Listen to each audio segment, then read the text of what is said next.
Forged from the love of liberty in the fires of hope and prayer, with boundless faith in our destiny, we solemnly declare. Side by side we stand, islands of the blue Caribbean Sea, this our native land. We pledge our lives to thee. Here every creed and race find an equal place, and may God bless our nation. Here every creed and race find an equal place,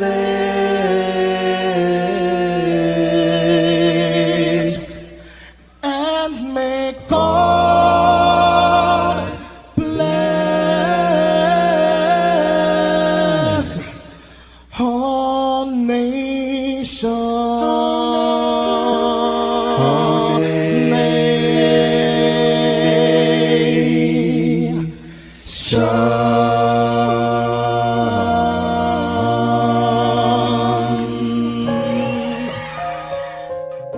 Heavenly Father, we come before you at the start of this new day, giving thanks for life, for health, and the opportunity to serve through this station. We ask for your divine presence to guide us in all we do. Bless this broadcast, that it may be a source of inspiration, joy, and unity to all who tune in. Whether near or far, may our words uplift, our music heal, and our message bring light to those who need it most. We pray for our listeners, wherever they may be. Grant them strength for the day ahead, peace in their hearts, and success in all they put their hands to. Cover those traveling with your protection, and those at home with your comfort and provision. Lord, may everything we do bring honor to you and be a blessing to others. Guide our steps, bless our efforts, and let this station be a vessel of positivity and hope. In your name we pray. Amen.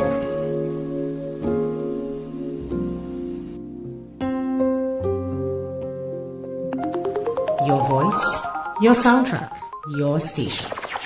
New Era TT Radio. NETT Radio.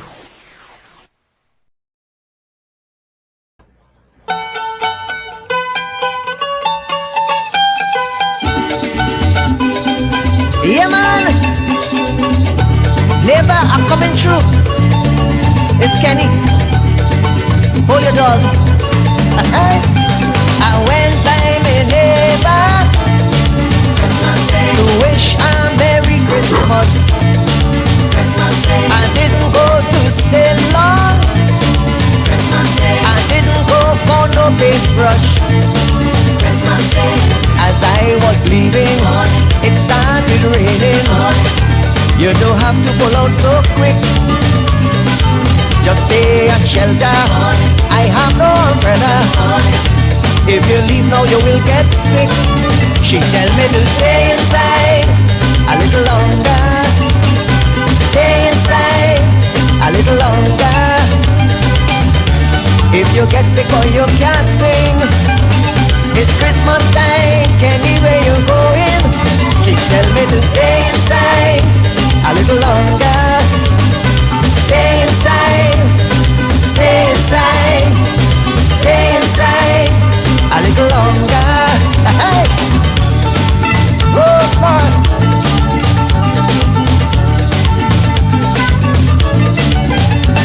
The sky's overcast now. The breeze started blowing strong. Lightning and thunder. It looking like a freak storm. She dropped back the curtain and opened the window, because inside was feeling warm. Fruit cake and apple she put on the table and started singing this song. I want you to stay inside a little longer. Stay inside a little longer. If you get sick or you can't sing, it's Christmas time, Kenny, where you going? She tell me to stay inside a little longer.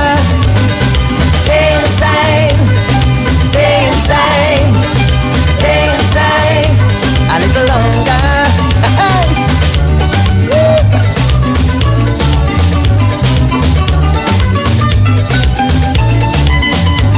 She put on soca para,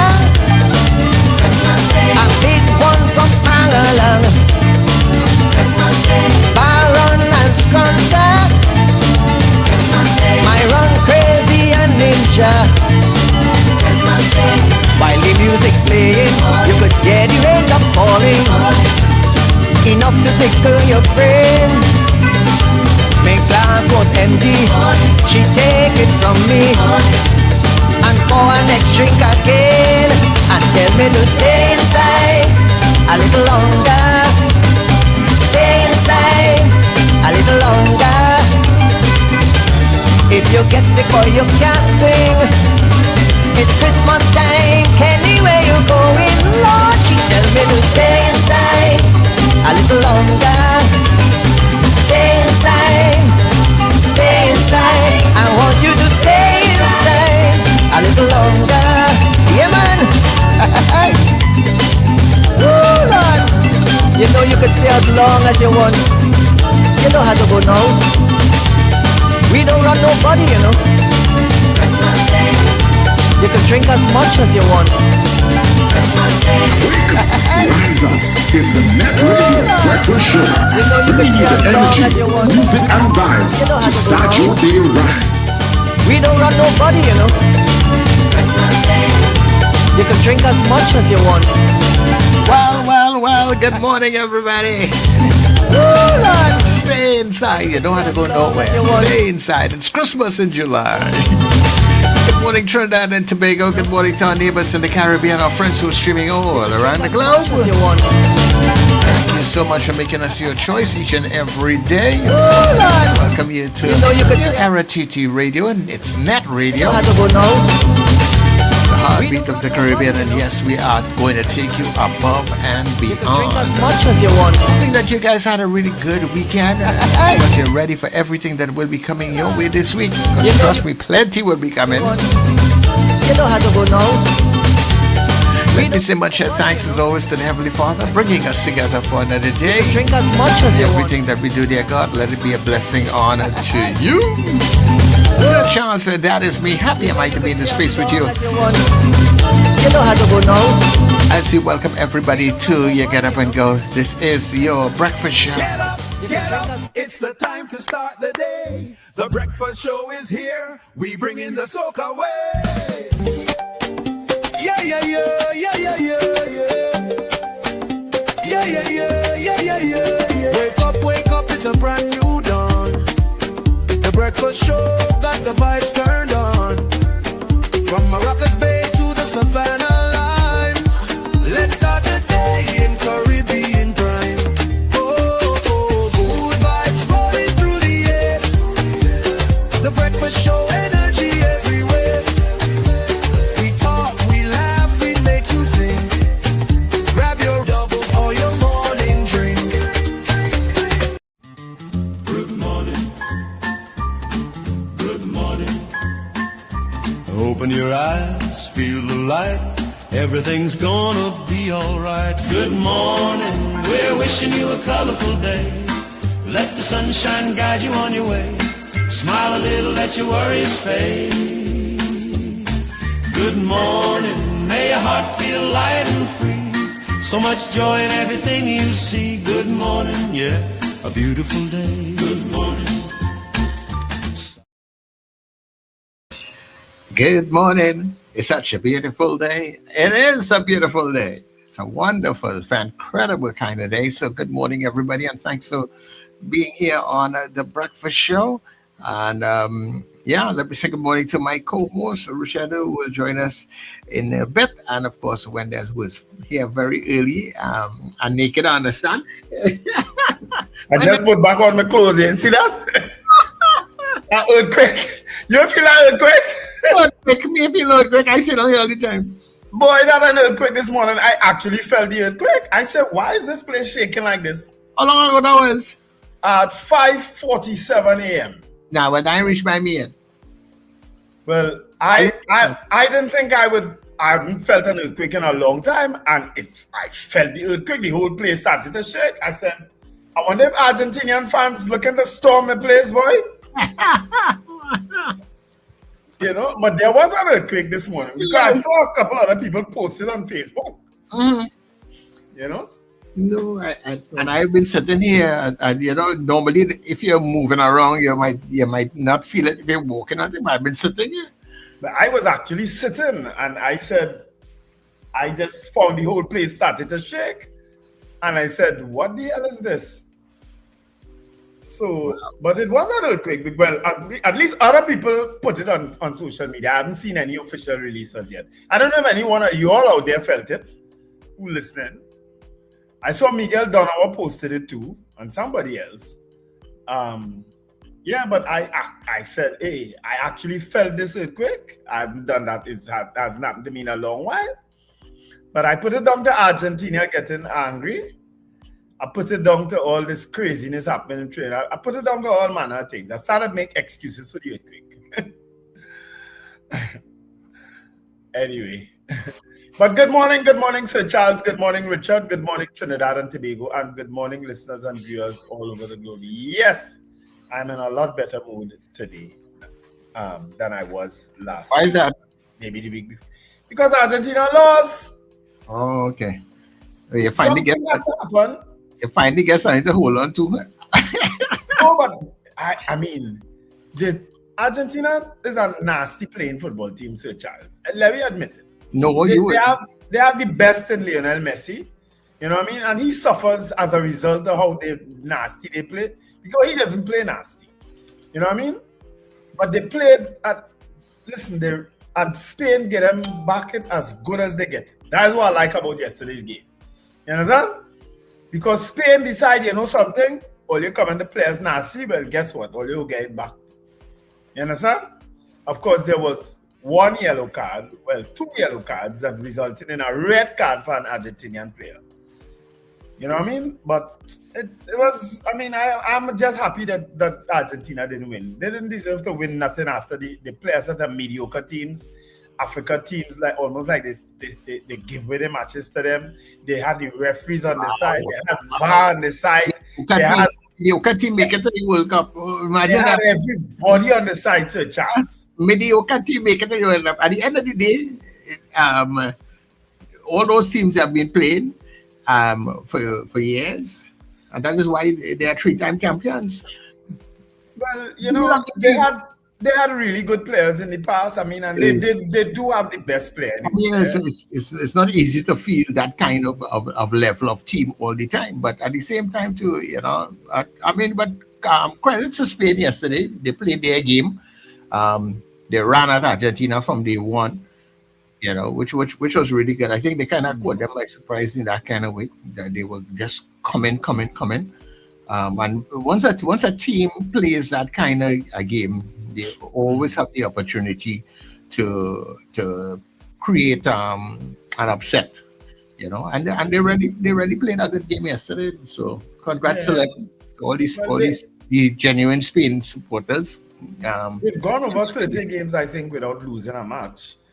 And so they really played good football. I have to admit, they played good football.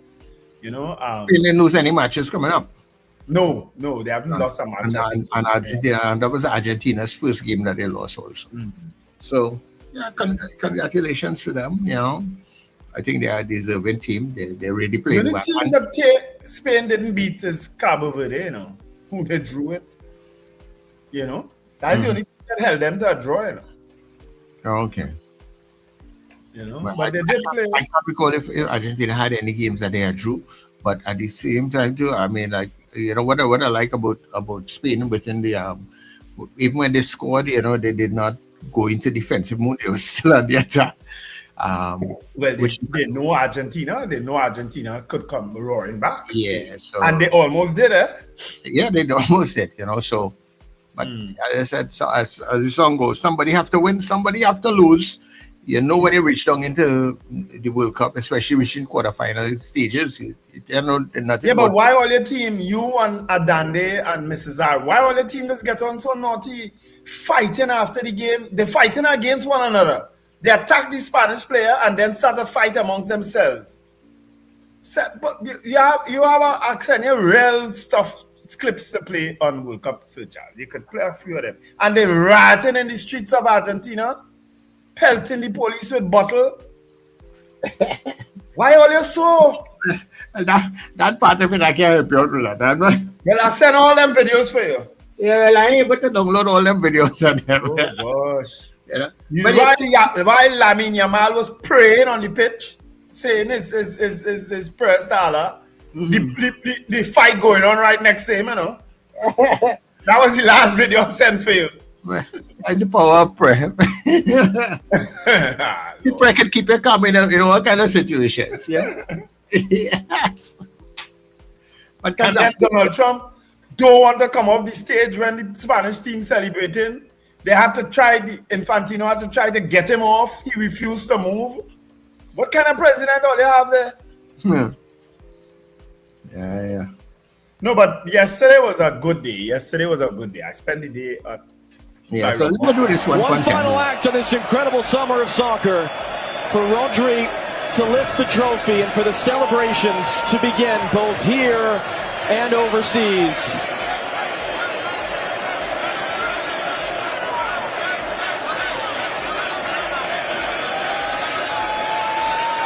And when Rodri's ready, here we go.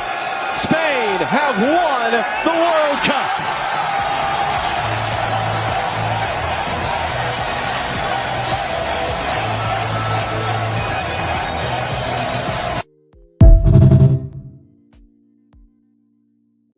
Poor Infantino trying to get him to move and he wouldn't move, Yeah. But yeah, anyway. I mean that has to be a wonderful feeling for not just the players but for their country.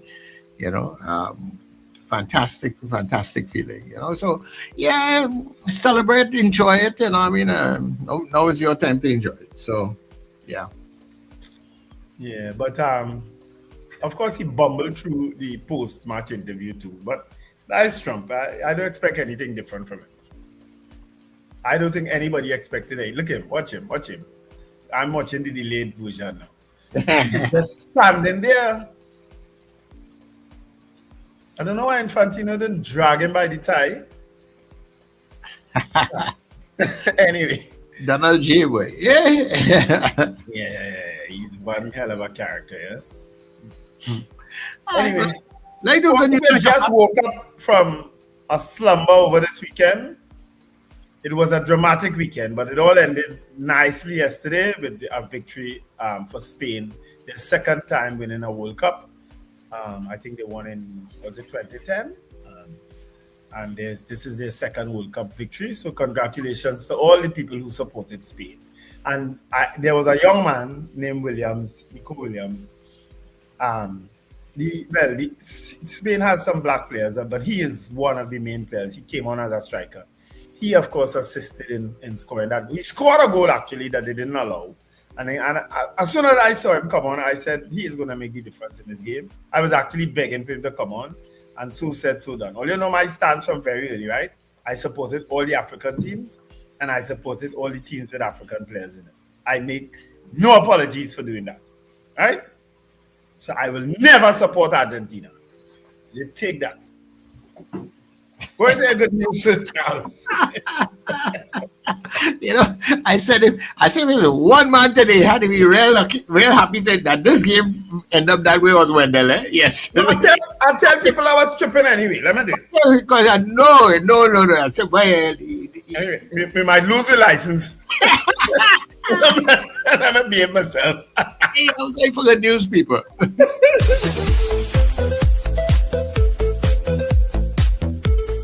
A happy wife doesn't need a perfect husband. She needs a husband who makes her feel valued. Many men believe their greatest responsibility is to provide financially. Providing is important, but a woman's heart needs more than a paycheck. Today, let's talk about 7 things many wives quietly desire but often struggle to say. Number 1, she wants to feel chosen every day. When you were dating, you called, you texted, you planned surprises. Marriage should not end the pursuit. A wife wants to know that after all these years, you would still choose her.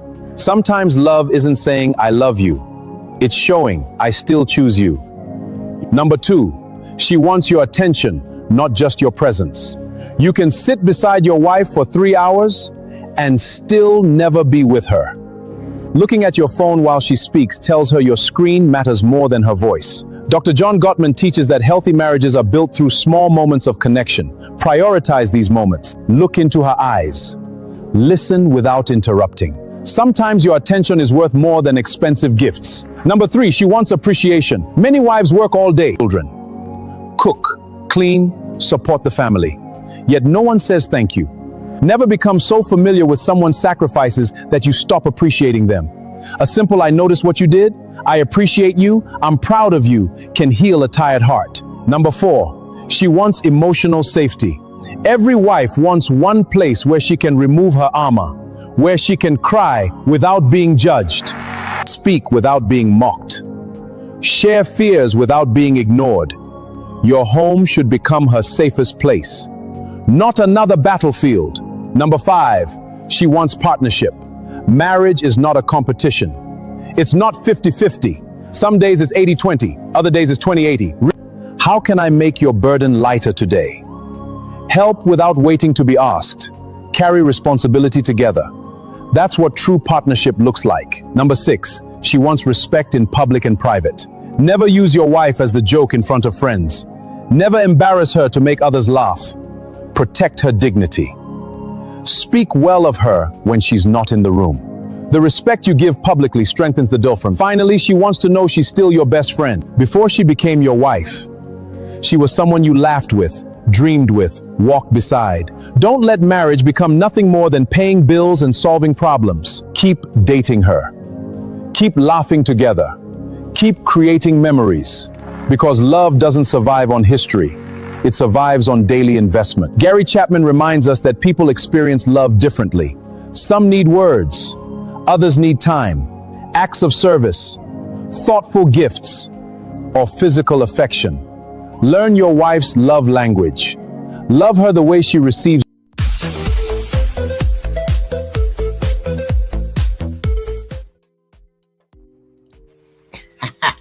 So Charles, you all right? Everything all right there? Yes, everything. Now, let me tell you something about that good news. You remember? Tell me, because that ain't good news. That is a Did You Know segment. That is not a good news segment. That is for Did You Know? But it's a good news, Did You Know kind of segment. If you know the news, you kind of bother. But what's the good news in that? I mean, treat your wife well. I thought it was like a sermon. That's why I felt it was. I said, yeah. And that all your wife want is 50-50. Yes, that's exactly what she wants. But she want. She more want 100-0. You know, last week I played something for the guys, and remember you was talking about a break to play that. Well, I kind of balanced off this week. You know, last week I was talking about what the guys needed from the ladies. So I'm just balancing what the ladies need from the guys. You redeem yourself with that explanation. Point taken. Pointing. Good morning, Richard. Good morning, Charles. Good morning, Wendell. Good morning to our listeners and viewers, wherever you are in whatever time zone. On this Monday morning, coming to you live out of Trinidad and Tobago after a World Cup final weekend. Who was the president that you said didn't want to leave the Donald Trump, Richard? Didn't you see the video? He went to present the trophy, and he didn't move from in front of them, and Infantino ran across the stage to usher him off, and he still stood up there. Okay. I didn't know all of that. I know. I heard. I was reading too that Tom Cruise would have participated. Yeah, he spoke at the openings of the fight on Sunday. Yeah, yesterday's match. Yeah. Right. And I saw that there was a controversy. I don't know if it is true or not, but because you have to wade through stuff on social media. Is this true? Is this not true? But there was a controversy because he didn't use the word soccer. He used the word football. And so some people in the American audience watching on were peeved by it. But of course, some Americans won't, because they understand that you're speaking to a global audience. Yeah. And the global audience, it's football, they call it. Yes. They don't call it soccer. But that became an issue, apparently, according to social media. Okay. I wouldn't doubt that, I wouldn't doubt that. Football is the word. Football is the correct term. Yeah. But as some people were saying, I looked at some of the comments, but a lot of the Americans in the comments, which I was saying, I don't know if it was just a hyped up article for no reason. A lot of the Americans in the comment were like, they didn't have a problem with it. And they understood that he was speaking to the world and understood too that it was a speech that was probably written for him. It's not something that he's speaking from the top of his heart that he came out to say this. It's probably something that's scripted. And they would have said football.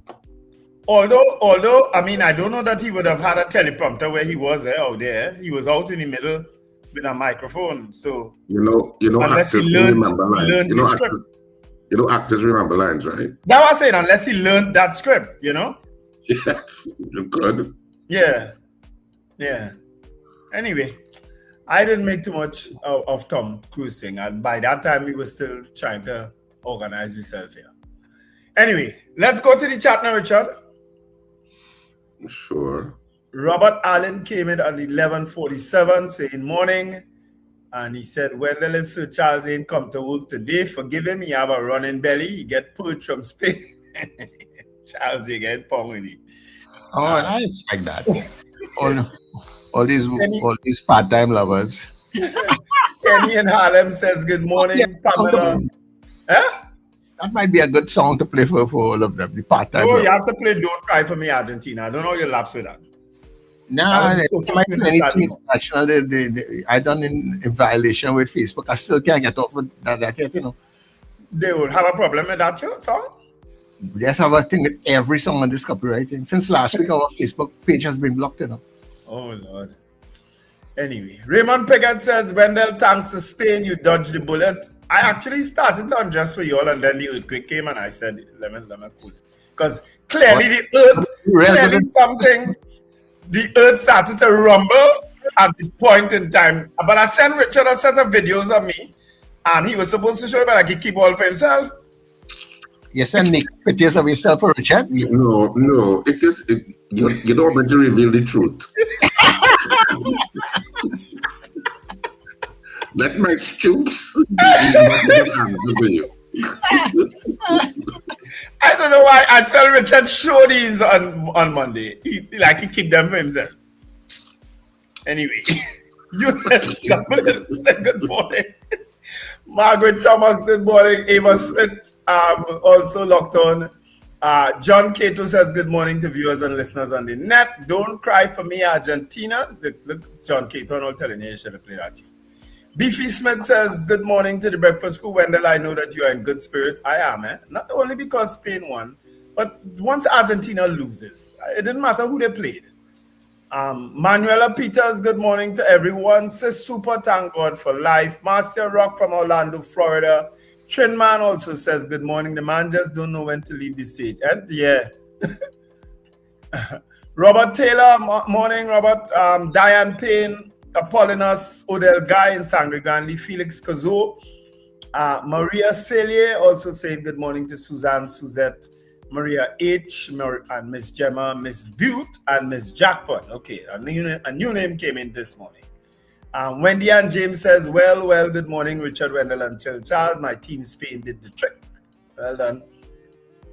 Arlene Lewis, good morning. Ron DeSantis Jr., Buenos Dias, San Ole. Yes, Rudy Pigott, us guys will spare a visual punishment. I tell you, Richard, I have all the pics. He could send it for you all. Ian Stewart, bless Monday morning. Sherwin and Juliet Kerr out there in Arima. Garvin Frank in Powder Magazine. Carl Guevara in Chaguanas. Marlon Motley in North Valsaine. Bernadette and Nelicia Yates. Deborah Noel Surrett. Beauty Culture says good morning. Ingrid from Tucson, Arizona. Old lady, good morning all. Two things. I hope Mr. Warner doesn't go after taxpayers' money. Well, he had to go after recovering his court fees. And that okay, all right. And that Philip Watts will do the job he is getting paid for and put programs in place for the youth. All right, I agree with that. Philomena Ali, good morning. Merle McComey. We have Jack Warner as our guest in the next hour. Folks, you don't want to miss that. Margot Batiste, Valerie Mendoza, good morning to the breakfast team. Lester Cragwell, messy tears was enough. Yeah, he cried, you know. Poor thing. Jacqueline Linfat says, yes, I felt the earthquake. Yeah, it came in around 5:46. There was an earthquake? Yeah, I actually felt it, Richard. When, this morning? Yeah. At about 5:46 or thereabouts. I actually felt it. And David Wares is also confirming an earthquake, 5.4. Yeah, it was strong enough that I felt it. Man, Debbie Modest. I didn't feel nothing. All right. Well, I need a little shake. Anyway. I didn't feel it either. Debbie Modest, Wayne Ramsey, Boy Bidesi from Debe, Merle McComey. Yes, there was an earthquake. Victor Phillip says, good morning. Valerie, Spain didn't receive any cards, unlike Argentina, who got 5 yellow and 1 red. Spain is boss. Jacqueline Linfat. That's a new name. Nicola McNichols, Pearl Cordis, Pearl and Stacey Ann Cordis. Caribbean girl, good morning, gentlemen. I thought certain ministers had to increase security due to death threats, but they were outside. Yeah, I saw that. I saw people commenting on it. Trump win. Chris Toussaint, Grand Rising, gentlemen. Thank you, Spain. I don't think my eyes could have handled Wendell. What are you?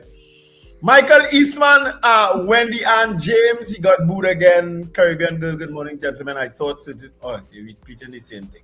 Jason Samuel, Trump said Spain was hopeless, bad people, and losers when they refused to allow him to use their military base. Yeah, he did have some choice words for Spain when that happened. You're correct. Chris Toussaint is saying the curse of Trump continues. He went to one next game, they lost. He made a call for the U.S. soccer team, they lost. And then he backed Argentina, and they lost. Wendell, the Argentina riot. Your jump Caribbean girl. Because she's saying the same thing again. It's the same message for the third time. Okay. Yeah, it's the same message come up for the third time. Ron DeSantis. Deborah Noel said, congratulations to Spain. Wendy and James Wendell, 1 man, and Wendy, 1 woman. What does that mean? Shema Paul, good morning. Deborah Noel, Sir Charles, we want to hear the good news again, please. Oh, yeah, you get fans for your good news, boy, Sir Charles. Nadia Stephen, good morning, guys. And congratulations to Spain and Mbappe. Of course, Mbappe won the Golden Boot. As he scored 2 goals in a losing match for France. 10 goals. Could you imagine that in a third place player? 10 goals. Mm-hmm. Some of the best goals you see. Some of the better goals, I should say. Margarita Chow, Diane, it works both ways, Sir Charles. Master Rock, say Wendell, you're funny. I try to be sometimes, especially when Richard around. Deborah, Noel, Richard, Beauty Culture is laughing. Anne Noel, good morning to the breakfast crew. How is Annie Bunyan going, Richard? You haven't heard from her before. Yeah, she's good. I spoke to her maybe a couple of weeks ago. Okay. Yeah, I hope she's fine. Crystal Stevenson, good morning, guys. Sir Charles, I love that good news this morning. Keep things like this coming. Yeah, only 50% bad, eh? Kurt Hope from Nashville, Tennessee. Scorpion Pepper, good morning. Arlene Joseph, Red Fire. CJ is laughing as usual. Hilary Zan, Scorpion Pepper is also singing Don't Cry for Me, Argentina. Sandra Gabriel says, good morning, Charles. I ate curry goat. CJ, all right. A lot of repeats here. Kim Govaya. That was very good news, guys. Somebody, you know what I mean by the curry goat, right? No. Because they say that Messi was a goat. All the time, remember that sound. Okay. Somebody actually sent me that last night. I started to laugh. I say, yeah. I say, yeah, only real good, man. Yeah, so the curry the goat. They did, eh? Somebody named Dynamic, first time I've seen that name too, says top of the morning. Anthony Atwell, greetings to the breakfast crew. I must see some new people here. Eunice Dublin coming in late this morning, Gumgovaya. Mrs. Harris said you felt nothing. That's all right. That's quite all right. You're feeling pain from that cocktail Argentina get. That's what you're feeling. Stephanie Santana, morning, guys. Morning, that's what I'm just saying. It's pain she feeling. Heartache. She and her dad, they cry all night. You know what is interesting? If you wanted to look at it, that France, Spain, and England in the top 4 were 3 of the former huge colonizers of planet Earth. France, Spain, and England. Isn't that something? Probably using people from the former colonies generationally. You know, like all of them except in their teams. You're very right. France, Spain, and England. You're very right. Yeah. Because the guy from Spain who actually scored and they disallowed and who assisted in the goal, he is from Ghana. Well, he's originally from Ghana. And there's a video of him going to present his mom with the medal, the gold medal after the match. Those videos, I like to see those videos. Yeah. You know, he ran up to the stand and gave his mom the gold medal. You know? Yeah. But some really good football we witnessed this weekend. And it all ended in, I guess, the way most people wanted it. But we are real Argentinian fans in Trinidad and Tobago, boy, more than I thought. It almost, the football almost had a political tinge to it, but I'll leave it there. Because I know real people who support Argentina who are not political. You know? Anyway, those are the greetings I have, Sir Charles. Okay, so... Gaylan Perrott. Let me greet Gaylan before I start again both later. Gaylan came in with a greeting. Good morning, Gayle. When she started both. Peter Wilson came in first on the WhatsApp this morning. Then Judith coming in from Tobago. Judith is ecstatic because her team won. CJ out there in New York, good day to you. She's very ecstatic also. Brenda in Pina. Zena, good morning to you. I know when they'll get away. St. Augustine.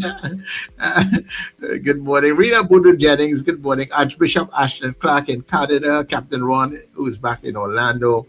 Frank in Aruka. Mr. Billy in Powder Magazine. Mr. Beeps in PD Valley. And who we have here? We have Laverne. Laverne Edwards, good day to you. And all the folks on Gael Caribbean TV. But Sir Charles, if people look back at the very beginning of the show, you'll see me putting on my clothes. You'll get a glimpse. If oh, good Lord. Go right back to the very beginning. Yeah. When my camera came on, because of the earthquake, I seen them and put back on my clothes. And you would observe me putting back dressing at the very beginning of the show.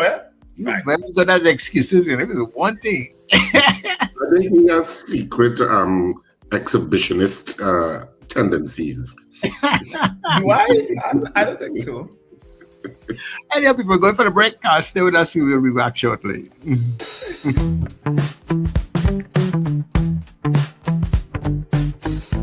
S&H Rumbox, 137 Western Main Road, St. James, for all your retail and wholesale needs for alcohol and non-alcoholic beverages. Call us at 686-0599 or visit us at 137 Western Main Road, St. James.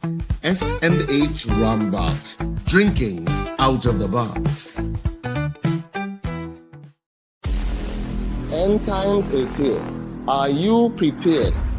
Check us on New Era TT Radio or NETT Radio with Brother Raka and Brother Yatazakawa on Mondays from 7 to 8 p.m. End Times is here. Stay tuned.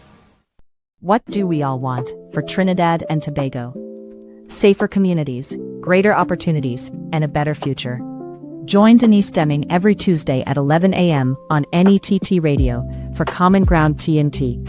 Each week, respected guests tackle the issues affecting our nation, from crime and education to healthcare, the economy, and good governance. Common Ground TNT, finding solutions through conversation.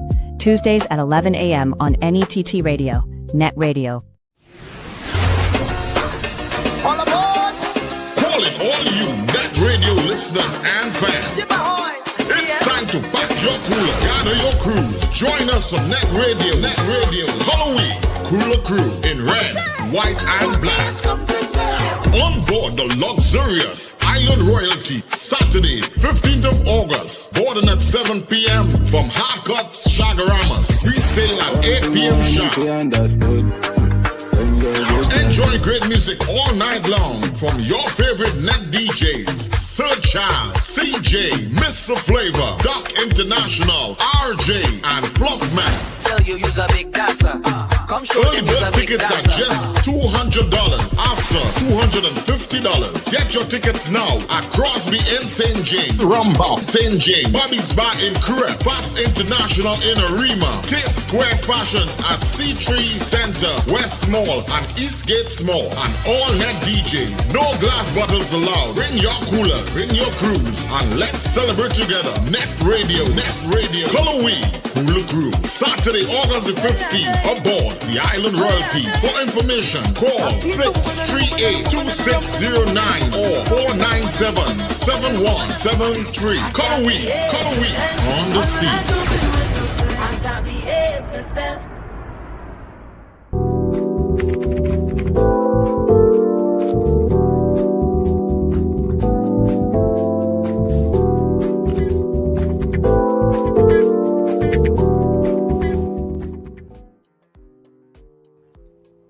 Boy, our numbers have doubled this morning. Olios really was hoping Argentina would win the game.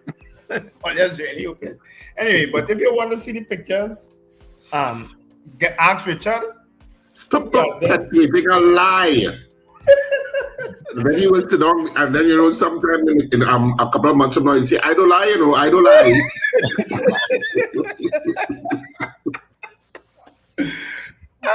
Richard has them.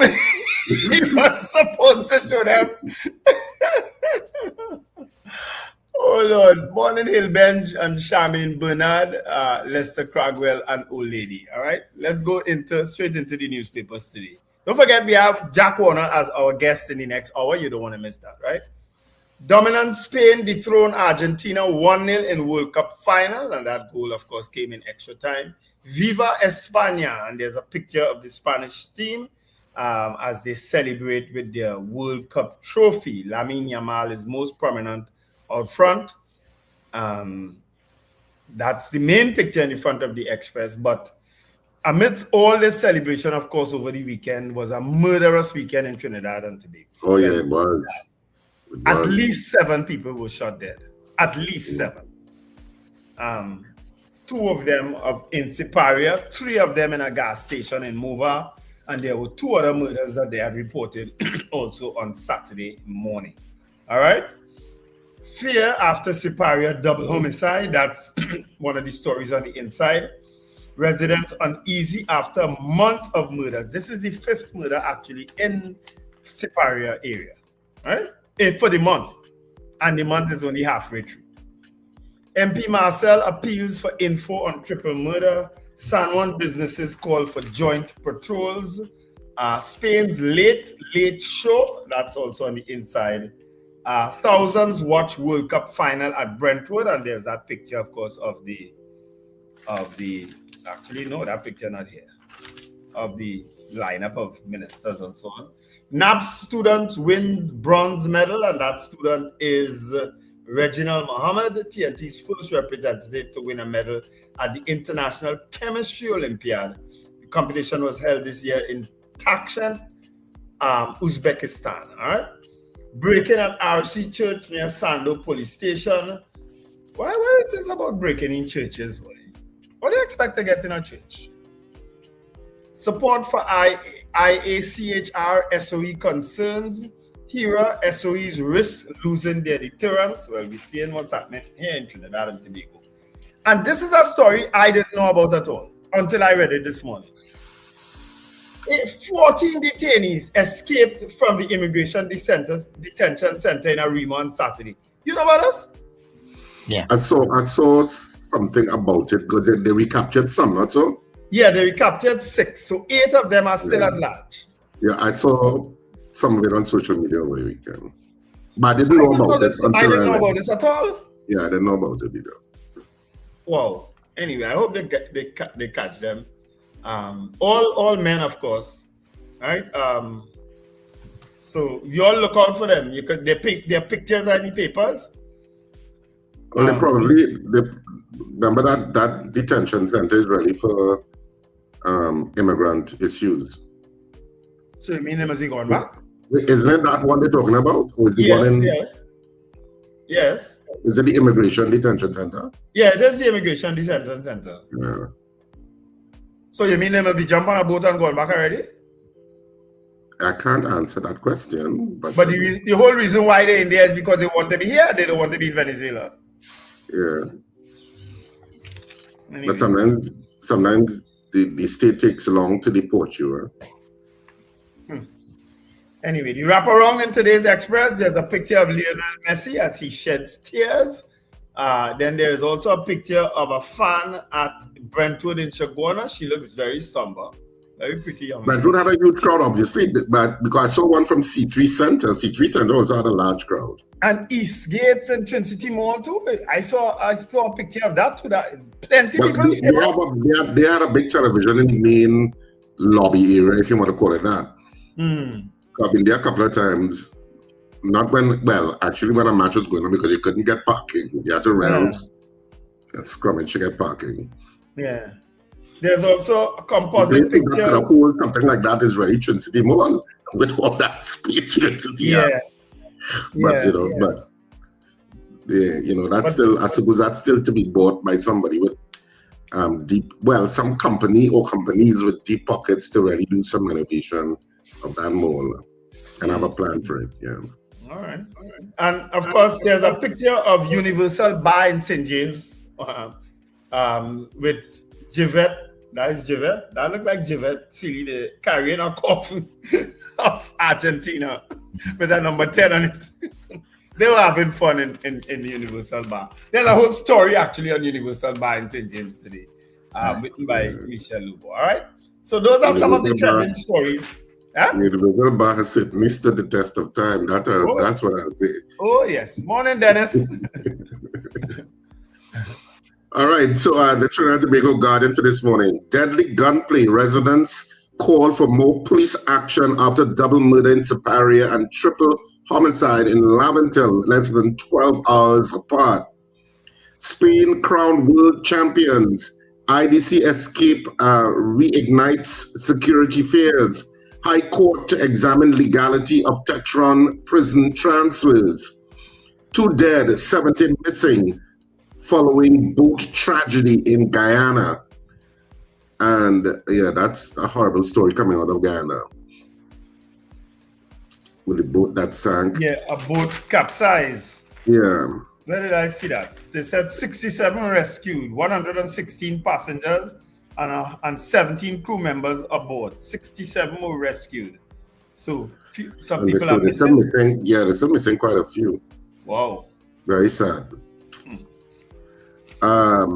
In business news, maximizing value from data centers in Trinidad and Tobago. That's one of the main articles. Is TNT being targeted for data center dumping? Is another article. TNT downstream plans uneconomic, says Venezuela analyst. The business of football and cement vehicle sales point to slowing in the non-energy sector. And Tobago mourns Toby cuisine icon Miss Trim. So if you've been to Stobie, you're supposed to know Miss Trim. Yeah. Yeah. Taxi driver dies after confrontation over roaming dogs. I also saw that story too. Apparently yes, that guy who was murdered. Yeah, the dogs were a menace in the area. And apparently they were always telling him about his dog, telling him about his dogs, and the dog, I don't know, always rushing people or whatever now. And some people in the community didn't have it anymore and beat the man, and the man dead. So the police are investigating. They're going to get in trouble over a dog. That's the sad part about that story, you know. Well, some of the reports that I saw on social media yesterday were saying that he was slapped a couple of times and he fell and he hit his head. That's what they said. Yeah, some version of that. But you know, anytime you go to the point of a community taking out rage on an individual, that's the. Anytime you're in a fight, that's the risk. You never know how that is going to take place. Very true. Very true. And some people just don't understand that. Sometimes it's just better to walk away. And I mean, maybe state officials have a part to play in this story about the issue of dogs. I remember you would think that Trinidad and Tobago is a little bit more sophisticated about dealing with those kinds of issues now. Because I remember, I mean, I think a lot of people may have had this experience that you're living on a road and you're walking home and there's always a neighbor with a loose dog to terrorize you. Mm-hmm. I don't know if you ever experienced that, Wendell. Yes. And I remember coming home when I used to live by my aunt, and there was a dog on the street that used to be loose, and I used to always kind of have to, from an anxiety point of view, work out which route was the best route to take not to meet up with that dog, because that dog used to be on the lookout for me. It was a demon dog. And you used to pick up all kind of things on the way because you notice you're saying, if that dog come for me today, I'm going to pelt him with this or pelt him with that. So you start to weaponize yourself to deal with a dog. Every time that you go coming home, it's ridiculous. Yeah. Yep. So I live in a neighborhood, Richard, that you're not. When I went there, you're not supposed to have dogs. And among the people who have dogs now, that some of the people who have to walk the road, had to walk with a stick. Because you never know. You will never know if a dog will run out at you, you know. Yeah. If it will escape the gate and get at you, you know. That happened to a friend of mine in St. Joseph. And he was jogging and they had the gates open and the dogs attacked him. And there's some workers that were nearby that were doing, I think the CPAP workers, thereby came to his rescue. And the neighbors were kind of, they were apologetic, but some were kind of, you know, and he had to report it to the police because, you know, so Charles, have you ever experienced that? I will tell you what after we finish the headlines, then. Yeah, finish. Oh, okay. All right. You sure? Very sure. Did you know that?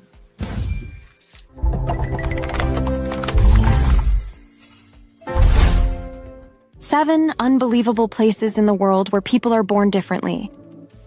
Number 7. Dinka and Nuer, South Sudan. The Dinka and Nuer tribes of South Sudan are home to some of the world's tallest people. In these communities, it's common for men to be taller than 6 feet 2 inches, and women are also remarkably tall. Their impressive height isn't just by chance, it's believed to be their body's clever way of dealing with the hot climate, as taller bodies can cool down more easily. Their traditional way of life also plays a big part in their height. They raise cattle and grow crops, which gives them access to plenty of nutritious food, especially milk. Their remarkable height has caught the attention of researchers worldwide. Number 6. Yangtze, China. In a remote part of China's Sichuan province lies Yangtze Village, which has become known for something extraordinary. About half of its residents are people of short stature. This unique situation began in 1951 when a mysterious illness affected many children between ages 5 and 7, causing them to stop growing. The tallest person among this group measures about 3 feet 10 inches, while the shortest is just over 2 feet tall. Scientists have spent years studying everything about this village, from its soil to its water supply, trying to understand why this happened. Number 5. Hunza Valley, Pakistan. Hidden in northern Pakistan, the Hunza Valley is famous not just for its beautiful mountains, but for its remarkably long-lived residents. Many people here live past 100 years, with some reportedly reaching 120 or more. What's particularly interesting is how the women of Hunza seem to age very slowly and can have children much later in life than usual, even in their 60s and 70s. This is because of their healthy diet full of natural fruits, vegetables, and nuts, as well as their active lifestyle in a peaceful environment. Number 4. Bajau people, Southeast Asia. The Bajau people, often called sea nomads, have made their homes along the coasts of Southeast Asia, particularly in the Philippines, Malaysia, and Indonesia.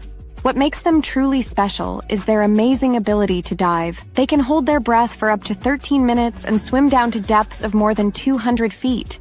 This incredible ability is linked to their genetics. The Bajau have larger spleens that store oxygen-rich blood, allowing them to stay underwater longer.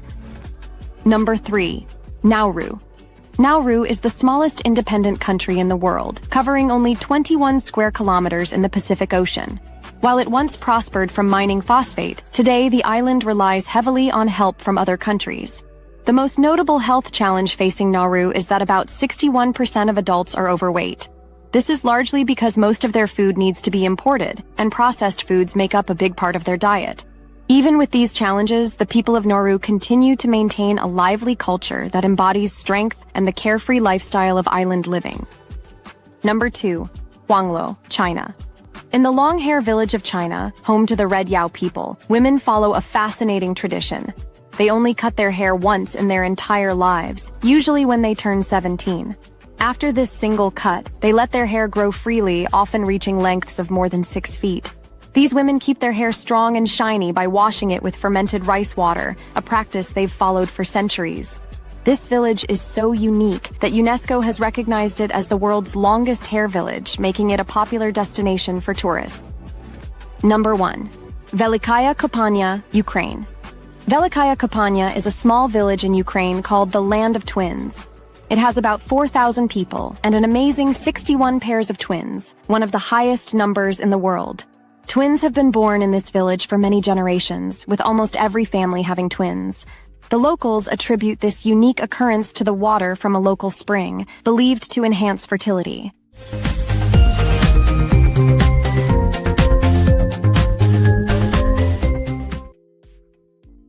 You know, Eunice and Nadia, let me say this, Eunice and Nadia, I doubted it, you know. I said, did I just feel another shake? And there was another earthquake just now. Like it's only St. James. Where you in St. James or in Remo? I'm in St. James. Nadia and Diego, I don't know where Eunice is. I actually just felt the place a slight tremor. That feeling that too, Charles. Apparently. Yeah. My goodness. It's a Western I doubted that it was that, But it was just a slight shake. Very quick. That I'm telling you, this morning I was sitting down here all naked waiting to think. And then the come. And then I say, you know something, that's a sign, put back on your clothes. Yeah. Anyway. Penelope Spencer, she felt it too. Somebody said they felt it then? Penelope Spencer. So, yeah.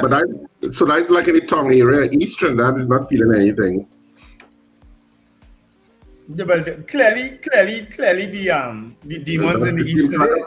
In Western Trinidad thing. The demons in the east today. So the demons are where it didn't shake. Yeah. Oh, okay. So where's blessed shook? Yes. In other words, I'm here, my people. I am here. Feel me. Where is blessed gotta shake? Yes, I am here, people. I am here. Feel me. Oh, I thought that was that's a real reversal of scripture, boy. Yeah, it's where you get that from? Somebody said they feel it also. Wendell, that's the book of Wendell you're quoting from, right? According to the great flying saucer. Anyway. That was an interesting, did you know? I thought it was very interesting. I like it. I need to visit Guangzhou. This is a woman there over 60 having children. Oh, I thought you were. If what? You still want to have children? Yes, I want to name a child Killian and one Lamin. But I thought you might have wanted to go to Ukraine, where they have the fountain of youth. No, I don't need that again. I had that already. Fertility fountain. I had that already. Children. Anyway, so anything our poll is centered around. Children. Sorry, Sir Charles, you're talking. Anything that you touch will produce children. Yeah. That's what I'm afraid to touch. Only getting conducted with that. I've been tempted to touch, but I'm. You know what is the outcome? There's a tune named that, Tempted to Touch. Yes. I know that. Anyway, our poll, people, it's up. It's about Jack Warner. He'll be our guest in the next hour. Of course, the High Court in Trinidad and Tobago ended all his extradition matters. Are you in agreement with the end of all extradition matters against Jack Warner? Justice Karen Reed ruled on it over the last few days. So and the state may find themselves in some trouble, a spot of bother. Of course, this matter started since the previous government. It started since the People's Partnership government. It spanned the PNM government under Attorney General Faris Al-Rari. And of course, it ended the last week. Are you in agreement with it? We will speak with Jack Warner in the second hour, as I say. So we'll get a sense of how he feels and what are his next plans, because he will probably have to be compensated by the state now, So most likely he probably might be moving at that expeditiously. Mm-hmm. Yeah, I'm sure. Because he would have spent a hell of a lot of money on attorneys. But we'll speak with him then. All right, but our poll is up. You can vote on it whilst we go for the news and await the next earthquake.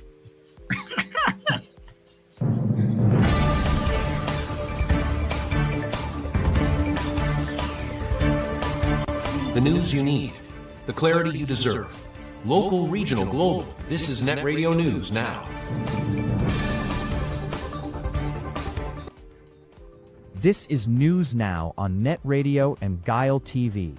I am Derek McMillan. Thank you for joining us. Foreign and CARICOM Affairs Minister Sean Sobers has called for a united international response to the growing threat of political terrorism. Speaking in Washington at a ministerial meeting hosted by U.S. Secretary of State Marco Rubio, Sobers said terrorism must be condemned and confronted regardless of ideology. He warned that although the Caribbean records relatively few terrorist incidents, small island states remain vulnerable because of their open economies, maritime space, critical energy and tourism infrastructure, digital exposure, and organized crime networks. Sobers urged stronger intelligence sharing, border and maritime security, terrorist financing investigations, and protection of critical infrastructure.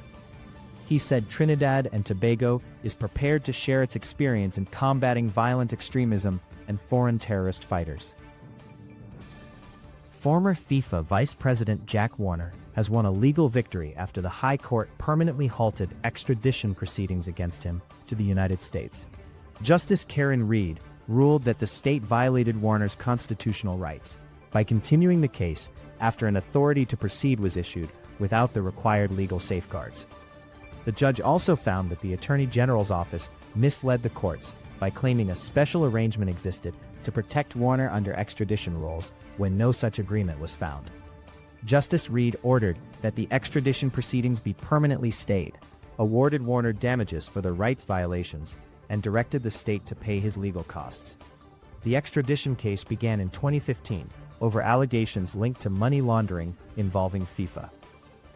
3 men were shot and killed yesterday morning at a gas station in Laventille, shattering months of relative calm in the area. Police said heavily armed men stormed the Unipet gas station at the corner of the Eastern Main Road and Morvant Old Road and opened fire in what is being treated as a targeted attack. The victims were identified as 56-year-old Selvon Jack, 29-year-old Mackle Campbell, and 23-year-old Malik Williams. Senior Superintendent Raymond Tom said investigators are trying to determine whether one of the men was the intended target, while another may have been an innocent casualty. The attackers fled in a white Nissan Tita and police have since located a vehicle of interest. The killings pushed the country's murder toll to 209. Former Prime Minister Stuart Young has welcomed the cordial diplomatic exchanges between Trinidad and Tobago and Venezuela following last month's earthquakes, while warning that deeper issues between the two countries remain unresolved. Young said the devastation in Venezuela required a humanitarian response, not political division, and that Trinidad and Tobago had a responsibility to assist its closest neighbor. He also welcomed the communication between Prime Minister Kamla Persad-Bissessar and acting Venezuelan President Delcy Rodriguez, describing it as an appropriate diplomatic response after the disaster. However, Young cautioned that the recent engagement should not be seen as a resolution of the broader challenges affecting relations between Port of Spain and Caracas, saying there are much deeper issues that will still have to be addressed. The Caribbean Examinations Council is overhauling its school-based assessment system, replacing traditional coursework with supervised assessments in most non-practical CSEC and CAPE subjects from 2027. CXC said the change is aimed at protecting exam integrity amid growing concerns over the impact of generative artificial intelligence on students' work. Under the new system, subjects such as mathematics, English, Caribbean history, and principles of business will use paper 032, completed under examination conditions. Students will receive topics about 1 month in advance and may bring reference notes into the exam room. Practical subjects, including agricultural science, visual arts, music, and technical drawing, will continue to use SBA assessments. Finally, the United States and Iran have exchanged strikes for an 8th consecutive day after an Iranian attack on a base in Jordan killed 2 U.S. soldiers and left another missing. Iranian media reported that an under-construction nuclear power plant in Darhovain and Keshm Island were struck overnight, while Kuwait said an electricity and water plant was hit for a second time. Jordan's military later intercepted 3 Iranian missiles, with a 4th landing in a remote area. The United States said its latest strikes were aimed at degrading Iran's ability to threaten commercial shipping in the Strait of Hormuz and punishing Revolutionary Guard forces linked to the attack in Jordan. The renewed escalation follows the collapse of a preliminary ceasefire reached less than a month ago. And that is NETT Radio News at this time. That was news now. Stay informed with New Era TT Radio. NETT Radio.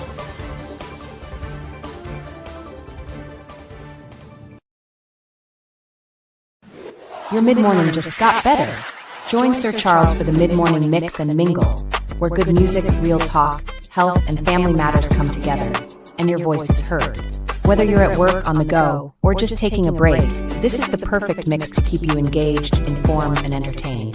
The mid-morning mix and mingle, weekdays, 9 a.m. to 12 noon on New Era TT Radio, NETT Radio.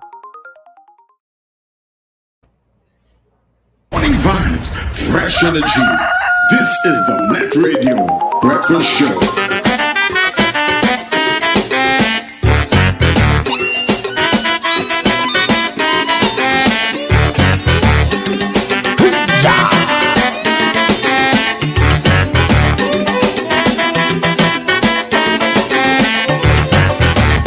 Wagwani friends from Tobago, Christmas they reach in Fat Meadow, with a bonfleece and a quattro, a violin and a banjo.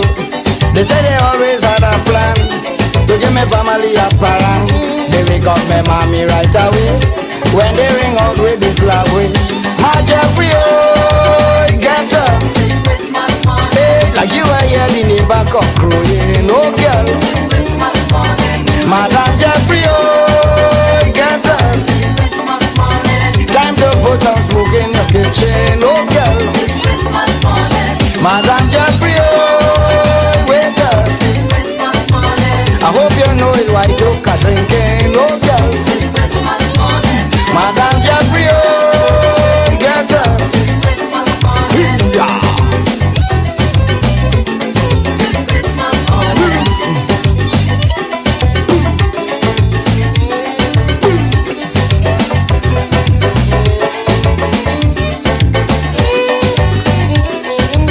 Yeah.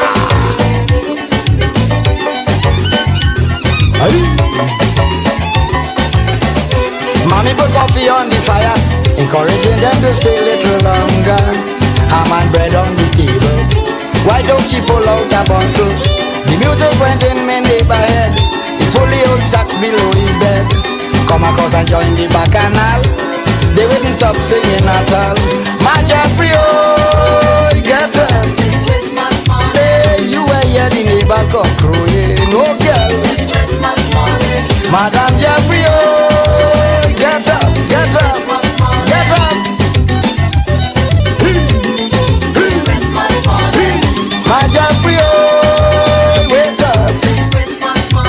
Time to put some smoke in your kitchen, oh girl.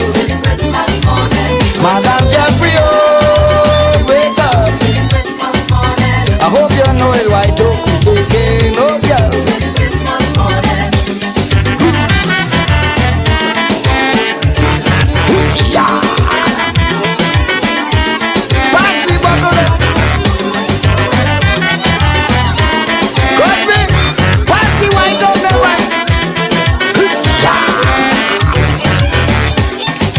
Moving to and fro, they never hear parents some sweet so. And them boys from Tobago getting on with the Lanto.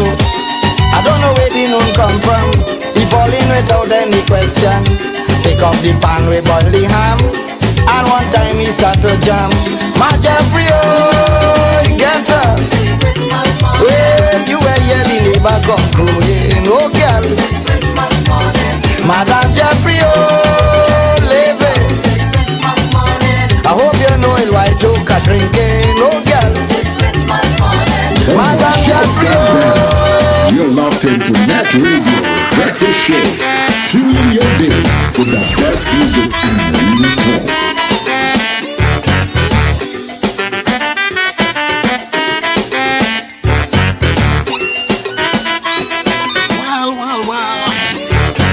Welcome back to the second hour of the Breakfast Show. Of course, you are listening to New Era TT Radio, NETT Radio, and of course, Guile Caribbean TV. It's now 12 minutes past the hour of 7 o'clock. And, good morning to everybody joining us, those that came in very early this morning. For those who are coming in along the way, thanks for making us your choice, all right?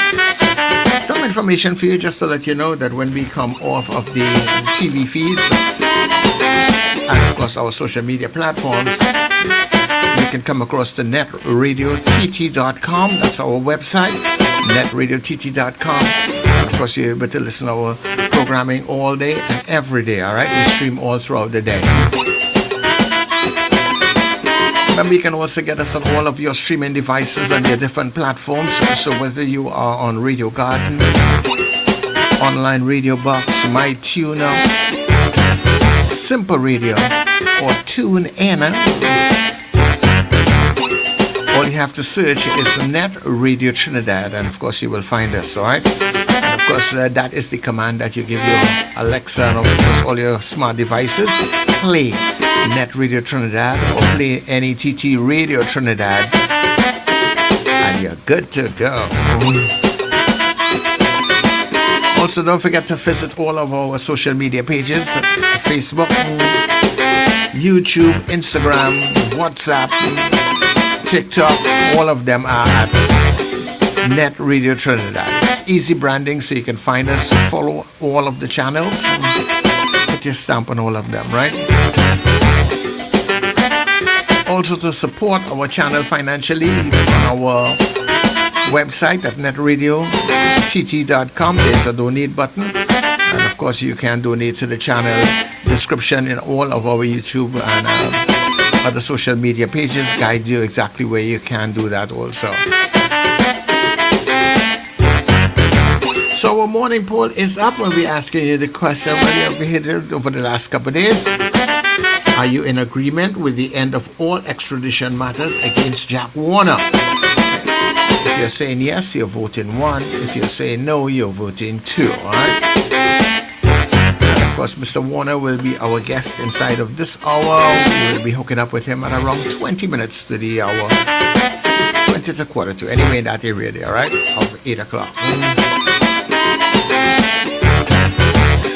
Of course, don't forget we have our Color Week Cooler Cruise that is coming up on the 15th of August, and we really want you to support us. You can either buy a ticket, buy a whole lot of tickets, and just be on board. But support the channel, support Net Radio by supporting our Cooler Cruise. Calling all you Net Radio listeners and fans. It's time to pack your cooler, gather your crews. Join us on Net Radio, Color Week, Cooler Crew in red, white, and black. On board the luxurious Island Royalty, Saturday, 15th of August, boarding at 7 p.m. from Hardcuts, Shagaramas. We sail at 8 p.m. sharp. Enjoy great music all night long from your favorite net DJs: Sir Charles, CJ, Mr. Flavor, Doc International, RJ, and Fluffman. Tell you you's a big dancer. Come show Early them who's bird a big tickets dancer. are just $200 after $250. Get your tickets now at Crosby in St. James, Rumba, St. James, Bobby's Bar in Crep, Fats International in Arima, K Square Fashions at C3 Center, West Mall, and Eastgate Small, and all net DJs. No glass bottles allowed. Bring your cooler, bring your crews, and let's celebrate together. Net Radio, Color Week, Cooler Crew. Saturday, August the 15th, aboard the Island Royalty. For information, call 638-2609 or 497-7173. Color Week, on the sea.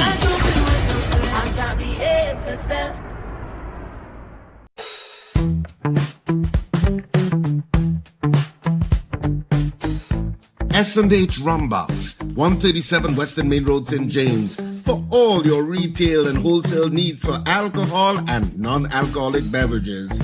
Call us at 686-0599 or visit us at 137 Western Main Road, St. James. S&H Rumbox, drinking out of the box. What do we all want for Trinidad and Tobago? Safer communities, greater opportunities, and a better future. Join Denise Deming every Tuesday at 11 a.m. on NETT Radio for Common Ground TNT. Each week, respected guests tackle the issues affecting our nation, from crime and education to healthcare, the economy, and good governance. Common Ground TNT, finding solutions through conversation. Tuesdays at 11 a.m. on NETT Radio, Net Radio. End times is here. Are you prepared? Check us on New Era TT Radio or Net Radio with Brother Raka and Brother Yatazakawa on Mondays from 7 to 8 p.m. End times is here. Stay tuned.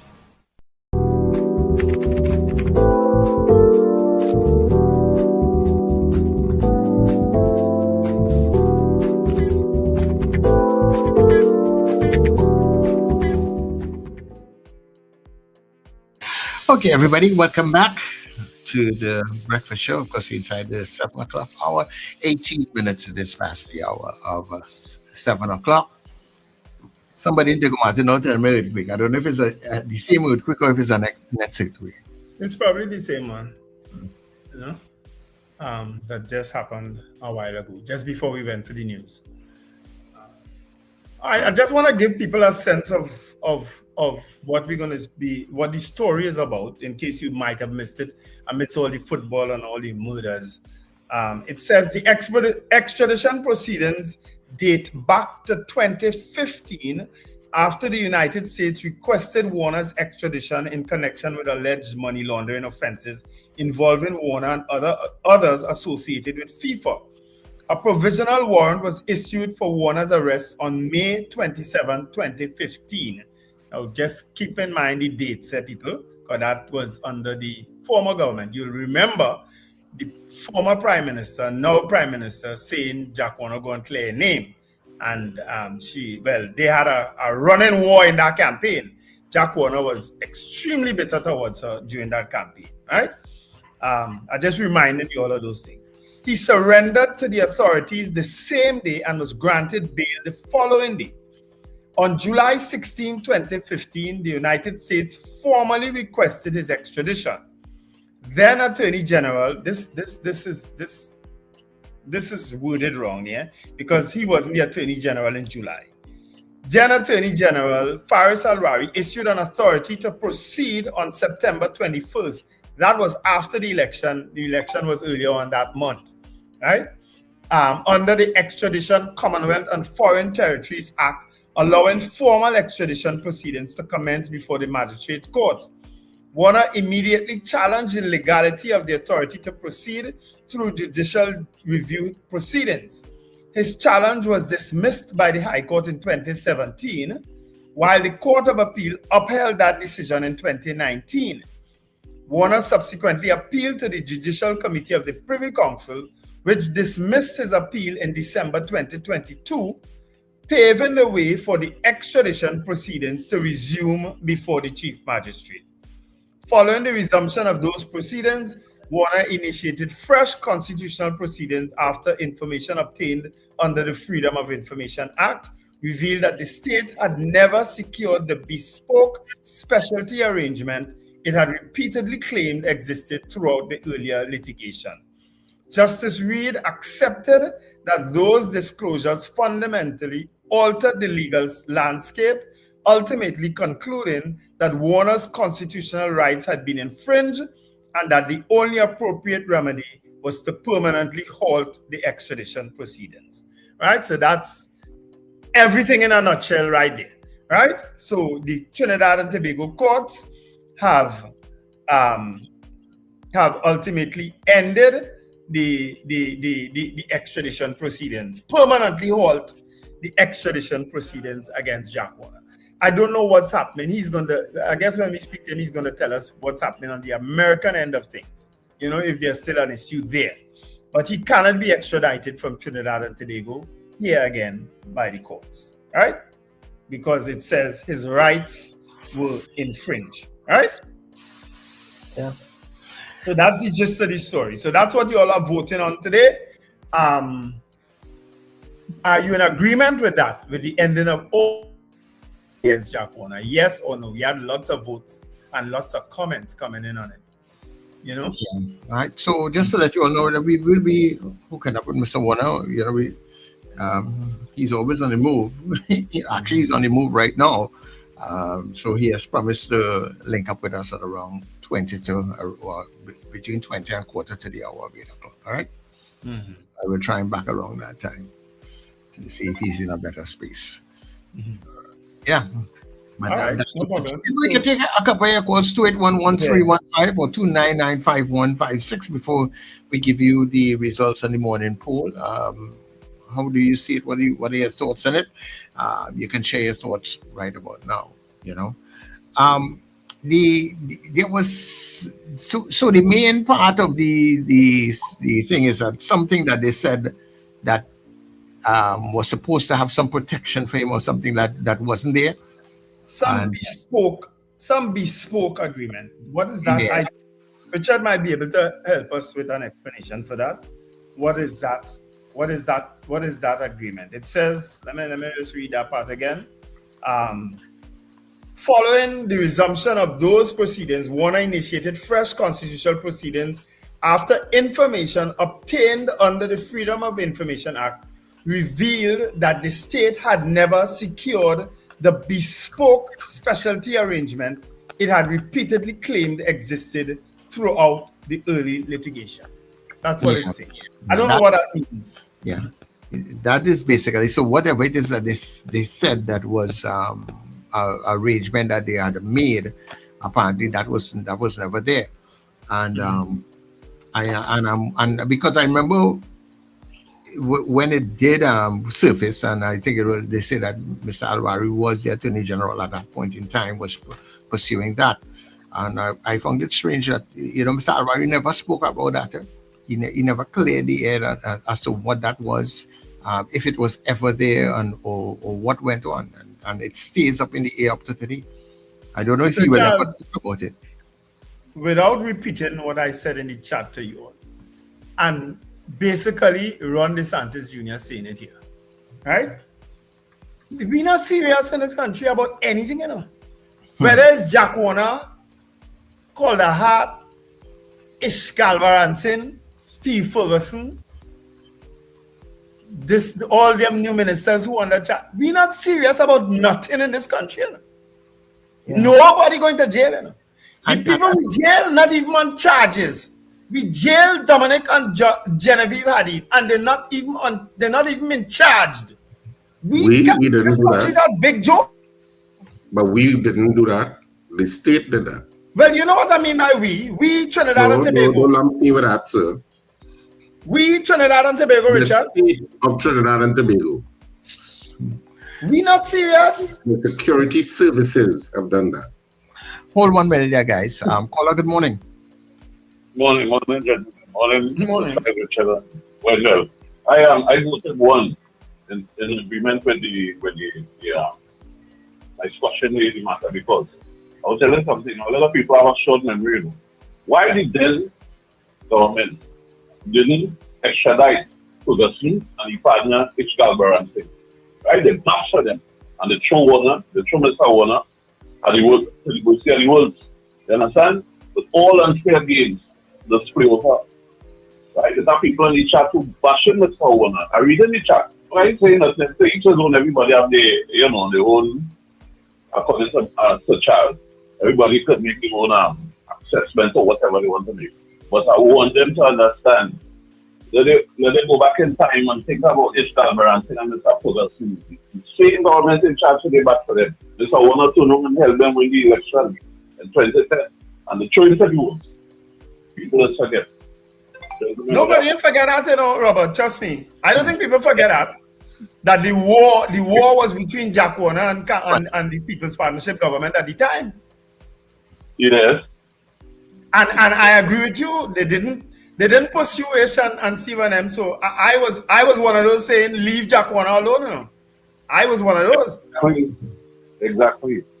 But they're not easy. Anyway, I'll just stay on. Yeah, okay, thanks. But today he helped have them back in government. So that what I tell you, we ain't serious in this place. We ain't serious about nothing and nobody in this place. And now we have to pay. We will end up having to pay Jack Warner a whole lot of money, and we're going to end up having to pay the other set of people a whole set of money too. Where we getting that money from? Data centers? You're getting it from Venezuela. boy. That's a good one. That's a good one right there. We might as well hand over. We might as well hand over ownership of state places now. Say, all right, you see this place here?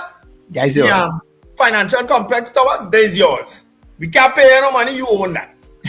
You see, Piaco Airport. That is yours. We can't pay you no money. You own that. You see this data center that we ain't built yet, that we have plans for all these years? You take that. Hold on there, Wendell. Caller, good morning. Morning, gentlemen. Good morning. Wendell, just like how you are. So, Charles, you better learn to speak, go visit Spain, you see, because it's beyond me how anybody could back Argentina. You just go on Google and see how notorious they are to African people, the African people.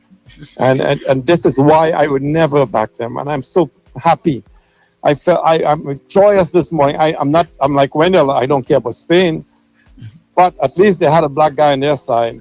And I heard somebody calling on another frequency talking about he don't understand why everybody's making a big deal about African being on the side. Well, if you go back in the history and see where Argentina, when the Nazis were running from World War II after it was ended, when the authorities were looking for them, they all fled to Argentina, majority of them, and they went down there and they whitewashed all the black people who was down there. So it is a lot of bad history, a bad blood, and as Wendell, you just hit the nail in the head. A lot of Trinidadians need to take things seriously. They're not serious until they go into another person's country.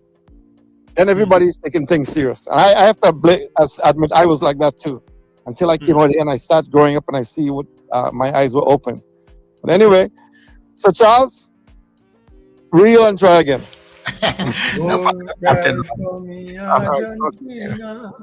We don't like Argentina because they have no black people that playing on the team. But as Richard said, we love Spain that colonized us. I never said love, you know.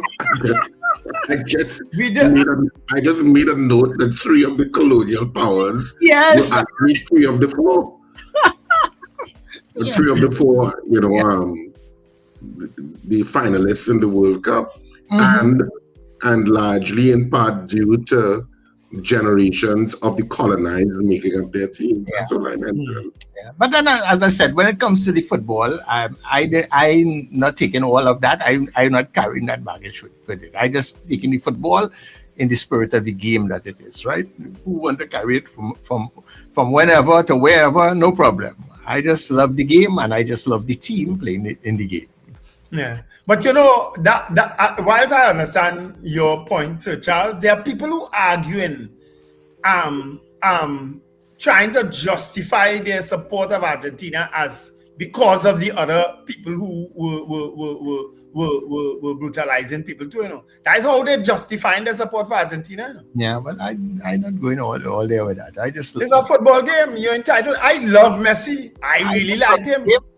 And I just love and that's just my team from a long time. I don't think anything that they can tell me right now will make me change my next World Cup to say, that's my team. Yeah, Argentina. Well, Argentina might shock the world and actually bring in a black person next World Cup. Well, you never know. Nicola, good morning. Morning, gentlemen. Norfolk, Virginia, front and center. So, Charles, there's a local version, so I don't think YouTube could do anything with this. There's a local version by Dennis D'Souza and Moods with the late Maria Alonso with Don't Cry For Me, Argentina. I thought I had it somewhere. I would have sent it the link, but I did stumble upon it the other day and save it somewhere in all the crap that I have here. Anyway, all right, cheers, guys. See you all. Have a good day. Bye. All right, take care, Ron. Your president refused to come off the stage yesterday. Oh, God, talk to him now, Ron. And you're giving you the morning poll results, Wendell. All right. Ooh, that was a close one. Of course, are you in agreement with the end of all extradition matters against Jack Warner? 58% of you said yes, whilst 42% said no. They haven't had a close poll like that in a little while. 58% said you are in agreement with the end of all extradition matters, and 42% said no. All right, lots of comments on the chat with it. I guess people, including politics in the Jack Warner issue too, which of course happened back then at the end of the People's Partnership reign, because they were going toe to toe with insults and so on back then. You know what I mean? Of course, the PNM came into power, and it fell to Faris Alwari as Attorney General to honor the extradition thing and pursue it. That issue of that bespoke agreement, Richard, can you explain what that is about? Well, bespoke basically means custom crafted for a particular situation. So it's not, in other words, it's the opposite of like a template. So bespoke means it's particular to that situation. That's what bespoke means. Mm-hmm. So like if you design a kitchen and you have bespoke cabinetry, it means it's designed from scratch and it's unique in terms of the person doing your cabinetry. It means it's original to you. Mm-hmm. If that explains bespoke. So it will be agreement along that lines that it's tailored for the particular situation. Right. Yeah. I never thought anyway that under the PNM that they were serious about extraditing Jack Warner. I never got that feeling that they were serious. You understand? And those 9.5 years went by.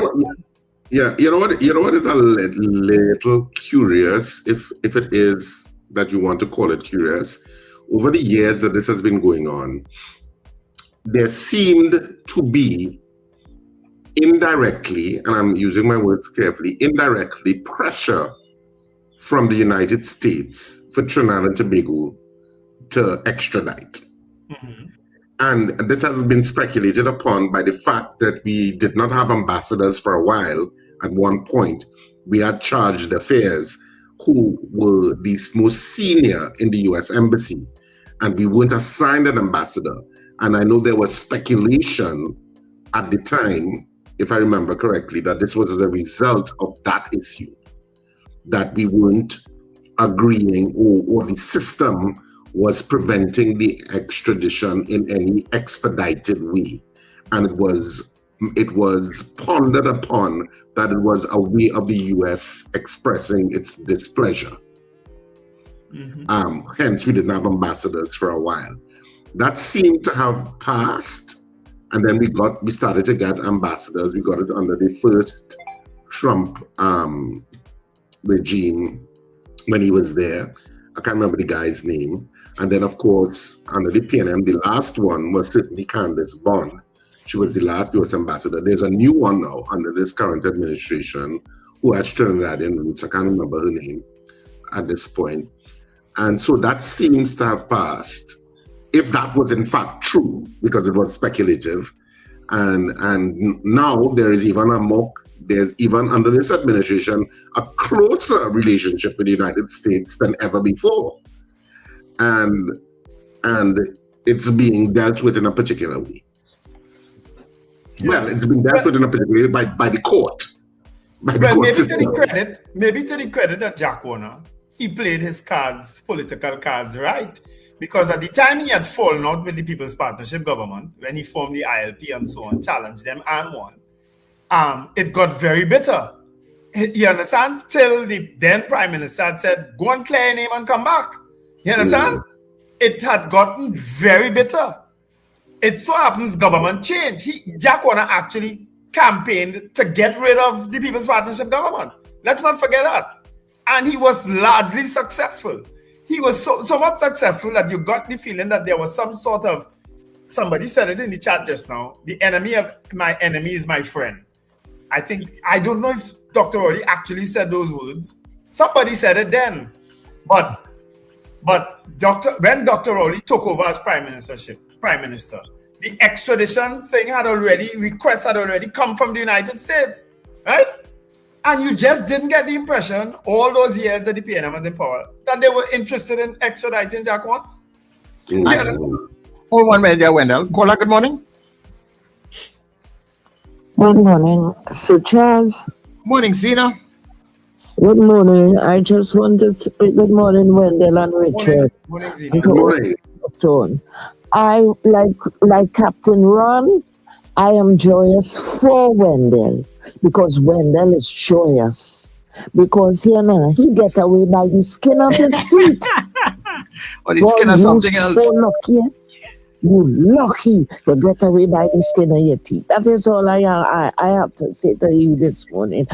But for me, I'm joyous for you, but for me, I'm disappointed because boy, you back in Argentina too.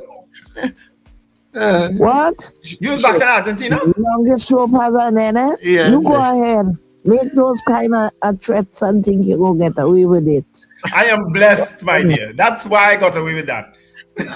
Yes. All right. I'm like for the station because you might have lose your license today. Watch back at the very beginning of the show, I tell you. You'll see something. All right, go on. Bye. Bye, Zita. Yeah, so 9.5 years of the PNM went by. The matter was dismissed in the High Court in 2017, dismissed at the Appeal Court in 2019, dismissed at the Privy Council in 2022.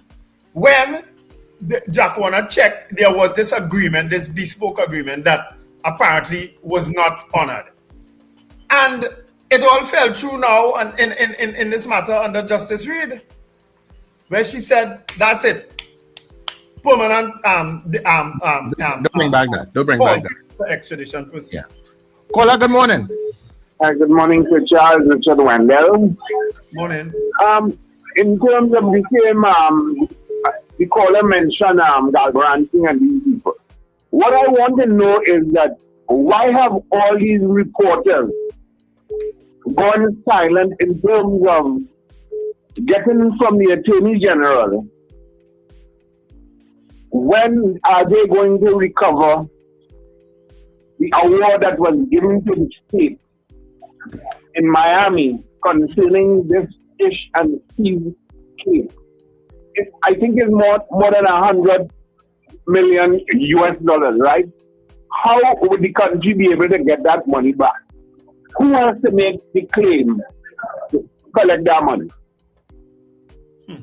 I want to know. The state, not so Richard. To get back what money? From Ish and Steve, that matter. That matters not to me. I think the country was awarded some amount of money. Every now and then someone put it in the chat, you know. Ms. Henry, I think puts it in the chat every now and then. You know? But the fact of the matter, that's what I tell you, we're not serious. All what they say about Calder Hat, what happened with that? Nothing. And this new bunch, all what they say about how much of them sitting in the parliament there. Nothing will happen, people. I tell you, we our reputation right now is that we lock up two people who we've not charged. That is what we're known for right now. We lock up two people who on conspiracy to murder who we have not charged. We've not charged the people who we put sworn affidavits to that they were conspiring with. We've not charged them either. All right, so guys, all right, so hold on there. Let's see if we can get into our Let's Talk segment with Mr. One.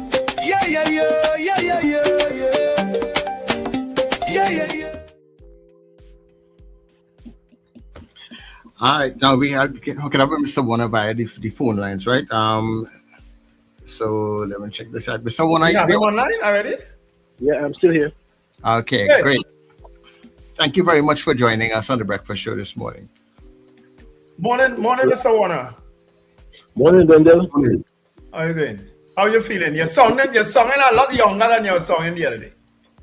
Well, I'm still in one piece after Spain. My team won yesterday, so what do you expect? Spain was your team? Spain was my team from day one. Okay, well, good to hear. If you used to read Sunshine online, you would see that I chose Spain and told people not to bet on Argentina. All right. Well, we have one thing in common. We wanted Argentina to lose. Spain wasn't my team, but I wanted Argentina to lose. So at least we share that in common. All right. All right. But tell us a bit how you're feeling this morning. I mean, we're in the middle of a World Cup, and the news is that We're at the end of a World Cup. We're at the end of a World Cup. We're at the end of a World Cup. Well, the news came in the middle, at the very end there, that all the extradition matters against you have been permanently stopped. How do you feel about that? Well, I feel vindicated somewhat, but I'm a bit hurt that it had to take me 10 years to come to this day, and also that it took me almost all my savings and so on that I had to spend to get this opinion. I had to sell several of my businesses. I had to my family had to undergo some damage. And as well as I had to undergo some reputational damage as well. In other words, I'm saying that I had to go through too much to get to where I am at this point in time. But it is what it is. Mm-hmm. But what does it actually mean for this particular matter? Is it that it's ended in Trinidad, but what happens at the U.S. end of it? Well, I'm still to talk to my lawyer, my American lawyers about that. But you know what for me is painful is the fact that two attorneys general lied to the magistrate court, lied to the high court, lied to the appeal court, lied to the Privy Council, all in an attempt to get me out of this country, a citizen of this country. What is worse for me and is even more hurtful is that all the money spent so far by the government, not 1 cent has been spent by the Americans. And would you believe that if the case was reversed, no American citizen would have had to undergo that to be extradited to any other country? Why this has to happen? Why we have to succumb ourselves to these things? Why is it if the US wants to have me extradited, they don't spend their money to do that? Why must it be the taxpayers of this country having to do that? And the cost that it would be involved afterwards, why is this government alone has to share it? That's all I'm asking. These are questions I find very painful for me, and very, very painful. What exactly, if you could explain for us, Mr. Warner, what exactly is this bespoke agreement, bespoke specialty agreement that apparently became the issue at the end of the day here?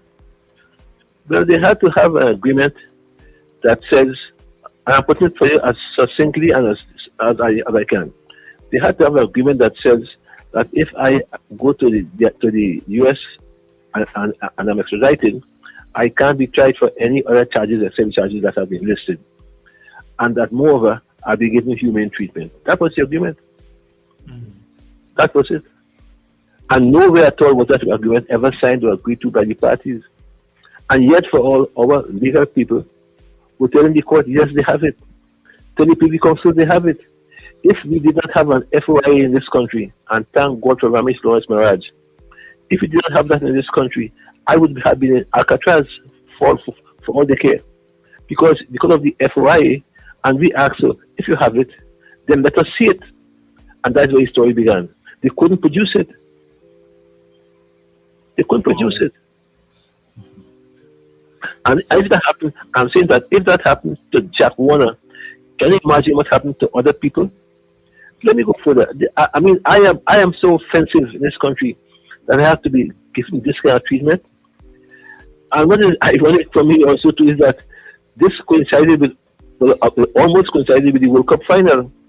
So I have been damaged in FIFA, I've been damaged internationally, I've been damaged locally, I've been abused and of course vilified and called all kinds of names. I've been imprisoned in the Royal Jail. All of this, and while they were lying through their teeth, now tell me somebody has to pay.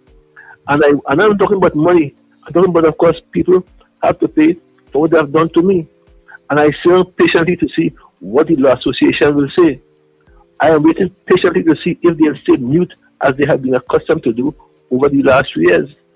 Because somebody must pay for the injustice I have suffered, both in terms of reputation, which I can never recover, and which no amount of money can ever make up for. I've been damaged in reputation. I've been damaged in businesses. I mean, had it been for my God and my family, I would have been a goner. And what is even worse for me, and it's very painful, is that what my family has done to deserve this. What have they done? Mr. Warner, the issue of that agreement. Now, if you just go back to the timeline, right? In May of 2015, the US had seek the extradition. Is it that is when that agreement was made and was never made public? It was never an agreement. There was no agreement made, but the extradition treaty calls for that agreement. But there was no agreement made between the two parties. Right. So I'm just trying to get the timeline correct. So even then, there was supposed to have been the agreement, and it wasn't made. It was not made. Oh. And I want to repeat what I've told you before. The two attorneys general lied in the magistrate court and said there was an agreement. They lied in the high court and said there was one. They lied in the appeal court and said there was one. They lied in the Privy Council and said there was one. At every level, I lost at every level because they said there was one. And thank God I have a bright lawyer, Fayaz Hussein, senior counsel, who asked, well, if you have the document, let me see it. And he asked it through the FOIA. And there is where the story began. And to Mr. Jeremy's credit, the new Attorney General, he looked high and low and couldn't find it. It was done. He asked Mr. Al-Rawi to produce it. There is none. There is none. So I guess now, as I said, is getting together with your team to see how you can and will be compensated, and I guess that will be probably another long and winding road. It may very well be, but I want to repeat, Mr. Charles, that there is no amount of money that could make up for the reputation and damage I have suffered, nor that my family has suffered. People believe that if you get a bag full of money, that is enough. That can't be. I can't go back and make up those 10 lost years I can't go back and make up the night I spent in the royal jail. How can I? I can't make up for what the torture and pain my family has gone through. How can I? Especially my wife. And I tell you this, thank God I'm a praying man. So if I was a praying man, I would have been a goner. There are guys who have committed suicide for less than that. I never contemplated that. But I said there are guys who weak and who would have given up and would have been a goner today. I refuse to give up. And I sat down one day and I said, you know something? I said, this is the Jack Warner who brought Mandela to this country. This is the same Jack Warner who, of course, carried a team to the World Cup. I said, but what have I done this country? What have I done to the two PNM Attorneys General, Faris Alvari, Rachel Amo, for them to have lied to the court consistently over these years? Mr. Warner, that's where I'm getting a little confused, because this issue started under the previous government that you had fallen out with too, the People's Party. Started under Gavin Nicholas, right? Was the AG. He was there for about 3 months, and after he was there, the new government, the PM government took over, and it's there the matter began. Because Gavin Nicholas did almost nothing when he was here in terms of getting this thing settled. He spent 3 months in office, and that was it. So it was not a problem in those 3 months. It was a problem afterwards. Yeah. That's what I wanted to have cleared up. Because I didn't even remember that Gavin Nicholas was the Attorney General at the end of that term. That's correct, he was. Okay. All right. So what is the next step? Let me tell you again, I'm not bitter, you know. I'm not bitter. Because there's no point in me being bitter and to bear misery and pain and hurt. I'm just disappointed. Disappointed in a country that had given up on me. Disappointed in a country that I felt was my refuge and my home, and where I had worked tirelessly over the years in every field of endeavor in this country I worked. Whether in government as a minister, whether in football as an official, whether in FIFA as a vice president, whether internationally as a person, wherever I work for this country. And I want to tell you again, no American government will have treated its citizens that way to have it extradited. None. How do you consider this this chapter of all of this that has happened? You know, when you're looking back on all of this, is this close for you? I know you have other things that you're planning to do, but as far as getting over this hurdle, how are you looking at all of this right now? Well, I am contemplating writing my third book, right? My third book. And I want to title it as I Not Guilty. That might be the third book I'm writing. I haven't settled yet. I'm just contemplating. Because if it's too costly, I wouldn't worry. But at the end of the day, the country and more so the public internationally must know how I have been treated over these last 10 years. 10 years. 10 years. Let me tell you something. Banks that I dealt with who were begging me for business suddenly called me and told me they don't want me in the banks anymore. You know. Banks refused to take my money. Banks refused to give me credit card. Banks that were begging me for my business on their knees overnight turned. And today, many of them are saying congrats. I just listen to them and say hi. No, thank you very much. Thank you very much. That's the pain and torture I went through. And when all this was going on, the very same Caribbean Football Union that I formed, and I'll talk about it in 2 seconds just now, I formed that union so as to fight the football injustice in the CONCACAF. That union, of course, didn't say a word in defense of my honor. Not a single word. Yeah, it's like if you were just been abandoned by everybody. I was abandoned. I was abandoned, except by my God and my family, and a few very trusted friends. Yeah. So, what message? I mean, for me, it's what message would you like Trinidad and Tobago to take away from? I mean, this case regarding as far as justice, due process, and the rule of law. What is your takeaway for people looking on and listening to all of this? Oh, I want to put it a different way. I would expect to say that when this country has to interact with another government, however big or mighty or powerful. They must not become prostrate and lie down and play them.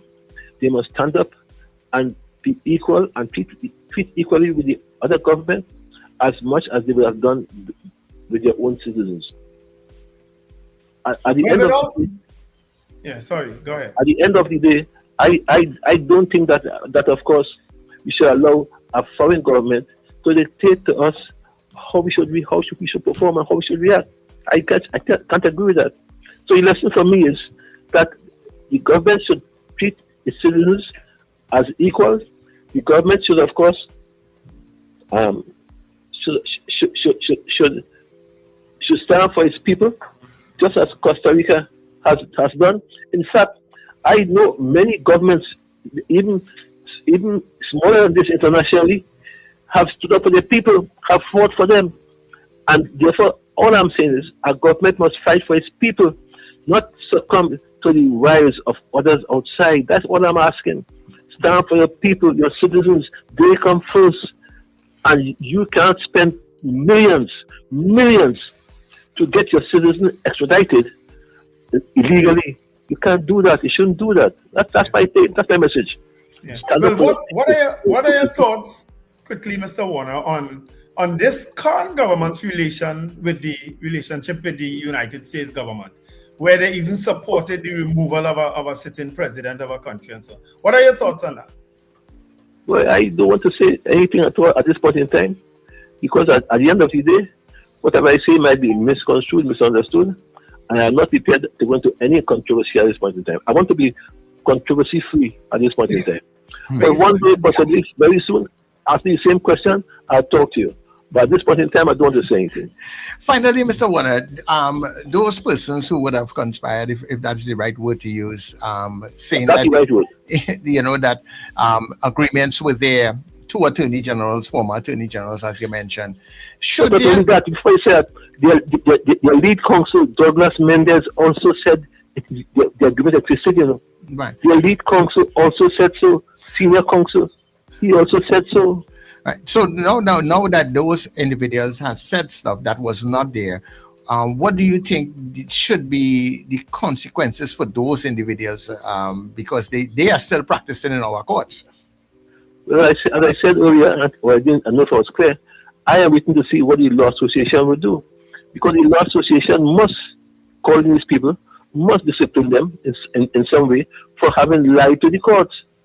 It can't be simply hunky-dory and life goes on just this way. I read some articles yesterday in one of the daily newspapers where the president of the Southern Law Association was very critical of their behavior. Very critical. I say again, God bless John Jeremy for coming to office. Because had he come into office and had me asked for the FOIA, who knows, I said before, I might be next to Maduro. Who knows? Yeah. But I mean, I'm hearing that, but at the same time, nothing happened within those 9 years anyway, right? Besides all those court matters, no pursuit was ever made against you, right? No, because I fought at every level. Mm-hmm. I spent millions, Wendell, millions at every level. I fought at every level at my disposal, and that's why I'm here today. I did not concede. I did not, of course, I'm given. I did not. Yeah. I felt from the outset what was done to me was unfair. All I did wrong, if you call it wrong, was to support Qatar to host a World Cup in 2022. That's all I did. I felt that Qatar, I felt that the World Cup was going from Europe to South America, backward and forward. I said it's time another country hosts it, and the US had made a bid for it, and I went against that and said, give it to Qatar. What have I done wrong? Mr. Warner, finally, before you go, just on a football note, because somebody was asking me this question last night, where the World Cup is concerned, is it possible that at some point in time it can be hosted in the Caribbean? It can be. Our population is too small. Yeah. Our facilities are too substandard raise them, of course, to World Cup standard with bankrupt the whole Caribbean. And also to our communication is not the best in the world at this point in time. So we can host it in our collective lifetime. Cricket, yes, but not football. Yeah. I'm in agreement with that. We can't hold a football tournament. No.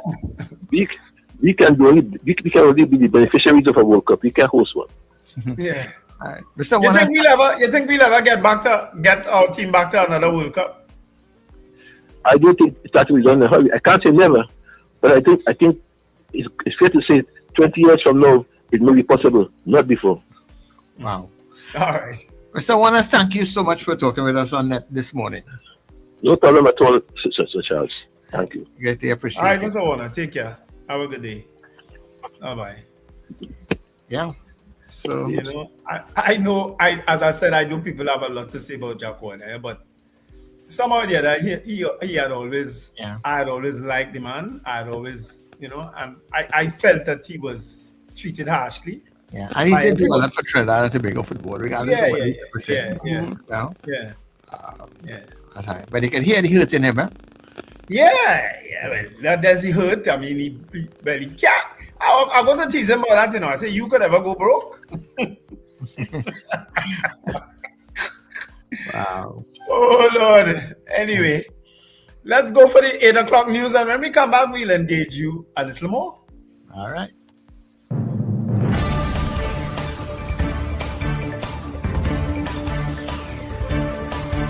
The news you need, the clarity you deserve. Local, regional, global. This is NETT Radio News Now. This is News Now on NETT Radio and Guile TV. I am Derek McMillan. Thank you for joining us.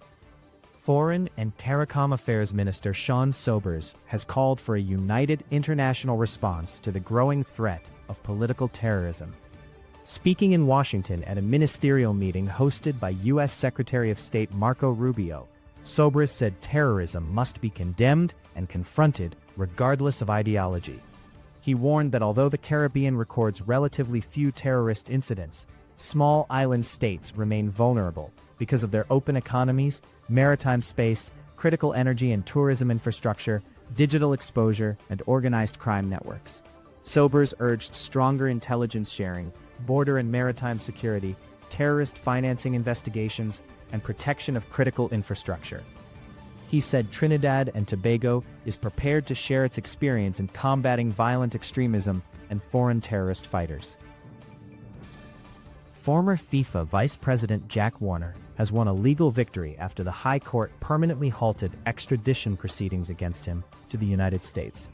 Justice Karen Reed ruled that the state violated Warner's constitutional rights by continuing the case after an authority to proceed was issued without the required legal safeguards. The judge also found that the Attorney General's office misled the courts by claiming a special arrangement existed to protect Warner under extradition rules when no such agreement was found. Justice Reed ordered that the extradition proceedings be permanently stayed, awarded Warner damages for the rights violations, and directed the state to pay his legal costs. The extradition case began in 2015 over allegations linked to money laundering involving FIFA. 3 men were shot and killed yesterday morning at a gas station in Laventille, shattering months of relative calm in the area. Police said heavily armed men stormed the Unipet gas station at the corner of the Eastern Main Road and Morvant Old Road and opened fire in what is being treated as a targeted attack. The victims were identified as 56-year-old Selvon Jack, 29-year-old Mackle Campbell, and 23-year-old Malik Williams. Senior Superintendent Raymond Tom said investigators are trying to determine whether one of the men was the intended target, while another may have been an innocent casualty. The attackers fled in a white Nissan Tita, and police have since located a vehicle of interest. The killings pushed the country's murder toll to 209. Former Prime Minister Stuart Young has welcomed the cordial diplomatic exchanges between Trinidad and Tobago and Venezuela following last month's earthquakes, while warning that deeper issues between the two countries remain unresolved. Young said the devastation in Venezuela required a humanitarian response, not political division, and that Trinidad and Tobago had a responsibility to assist its closest neighbor. He also welcomed the communication between Prime Minister Kamla Prasad Bisesar and acting Venezuelan President Delcy Rodriguez, describing it as an appropriate diplomatic response after the disaster. However, Young cautioned that the recent engagement should not be seen as a resolution of the broader challenges affecting relations between Port of Spain and Caracas, saying there are much deeper issues that will still have to be addressed. The Caribbean Examinations Council is overhauling its school-based assessment system, replacing traditional coursework with supervised assessments in most non-practical CSEC and CAPE subjects from 2027. CXC said the change is aimed at protecting exam integrity amid growing concerns over the impact of generative artificial intelligence on students' work. Under the new system, subjects such as mathematics, English, Caribbean history, and principles of business will use paper 032, completed under examination conditions. Students will receive topics about 1 month in advance and may bring reference notes into the exam room. Practical subjects, including agricultural science, visual arts, music, and technical drawing, will continue to use SBA assessments. Finally, the United States and Iran have exchanged strikes for an 8th consecutive day after an Iranian attack on a base in Jordan killed 2 U.S. soldiers and left another missing.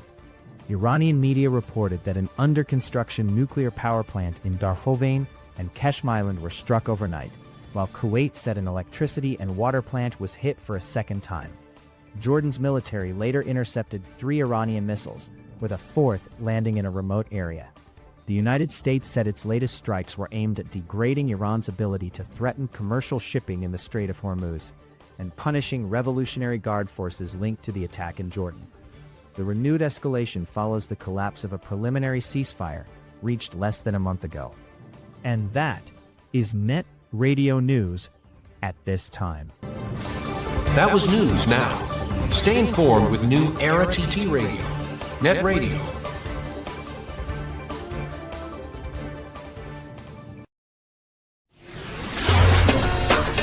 All aboard! Calling all you NETT Radio listeners and fans. It's time to pack your cooler, gather your crews. Join us on NETT Radio. NETT Radio Halloween Cooler Crew in red, white, and black.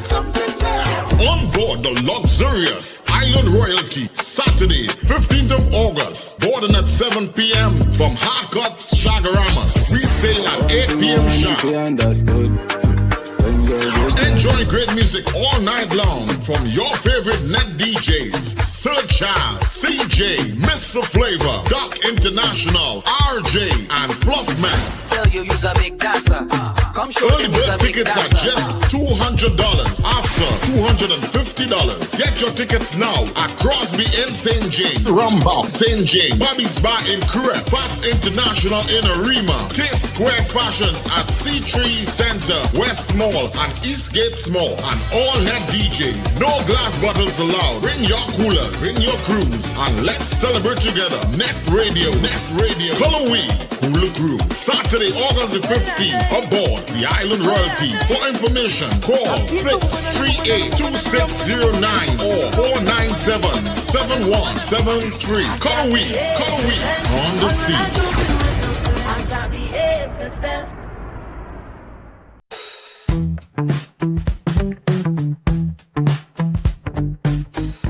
S&H Rumbox, 137 Western Main Road, St. James, for all your retail and wholesale needs for alcohol and non-alcoholic beverages. Call us at 686-0599 or visit us at 137 Western Main Road, St. James. S&H Rumbox, drinking out of the box. What do we all want for Trinidad and Tobago? Safer communities, greater opportunities, and a better future. Join Denise Deming every Tuesday at 11 a.m. on NETT Radio for Common Ground TNT. Each week, respected guests tackle the issues affecting our nation, from crime and education to healthcare, the economy, and good governance. Common Ground TNT, finding solutions through conversation. Tuesdays at 11 a.m. on NETT Radio, NETT Radio. End times is here. Are you prepared? Check us on New Era TT Radio or NETT Radio with Brother Raka and Brother Yatazakawa on Mondays from 7 to 8 p.m. End Times is here. Stay tuned.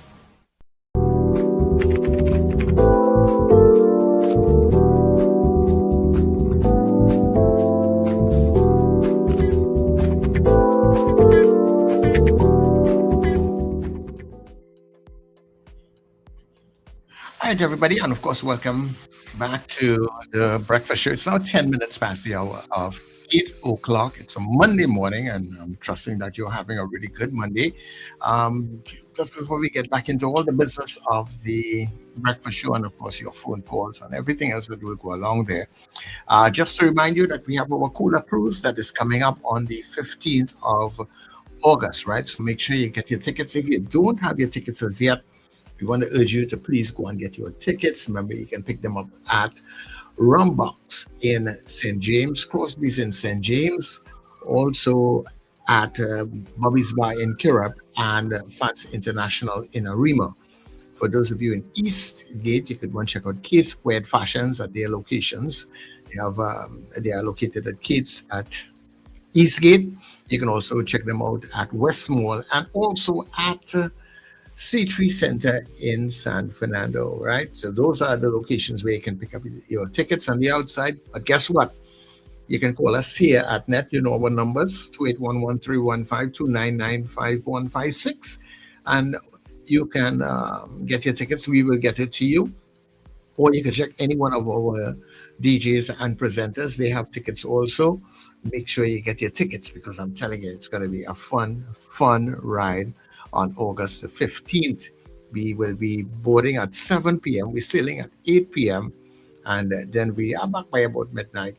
And if you don't empty the cooler on the boat, guess what? We'll stay on the pier, we'll put up the music outside, and we will just empty that cooler for you. If you can't do it on your own, I have people could help you do it. All right, but it's going to be a nice one. So get your tickets, and of course, for those of you, I know not some of you are not into the boat writing again, or you know, I know it is. I understand that, but what we want you to do is still support the venture by purchasing a ticket or two, or a few tickets. You could probably purchase tickets and you can give it to other persons. Some of our friends, especially those who are on the outside of Trinidad and Tobago, who are supporting us, they have purchased tickets, and that is what we give away from time to time. All right, so get your tickets and support us, support NETT Radio by purchasing a ticket for the cooler cruise. All right, Wendell, the other fundraiser coming up. Yes, let me find that. I was reading up on Lamin Yamal there again.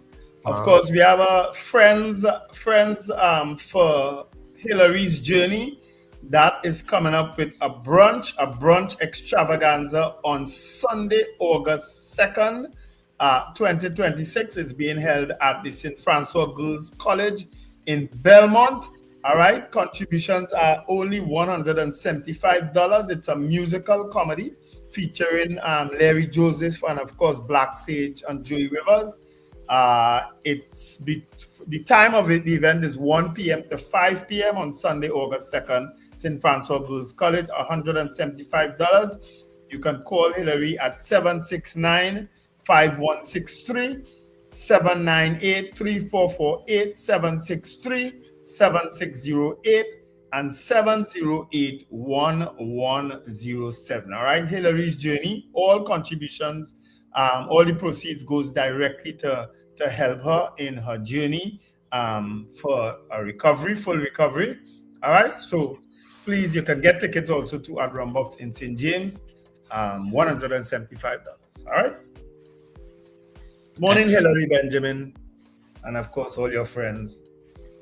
Yeah, so come out and support the venture. Come out and support Hillary on which is the 1st of August, right? 2nd of August, Sunday the 2nd of August. Sunday the 2nd of August, right? At St. Francois Girls Auditorium, and we're inside with that. All right, so we jump back inside of the breakfast show. This whole situation, I've been watching it, and I'm waiting to see now that it has concluded, as Mr. Warner has said. what would be the implications for it? We can't. Too long things are happening in this country, and whether they would identify, nobody gets locked up for wrongdoing, and nobody is held accountable for the wrongdoings that take place also. So when we Trinidad and Tobago start to look like we're getting serious, boy. Sir Charles, I mean, we accuse this one, we accuse that one, we put this one through court, we put that one through court. We even locking up people now without charging them because we're using our state of emergency and something called a PDO, preventative detention order. All of that we reach, and where we going? We just had 7 of our citizens slaughtered. 1 man innocent.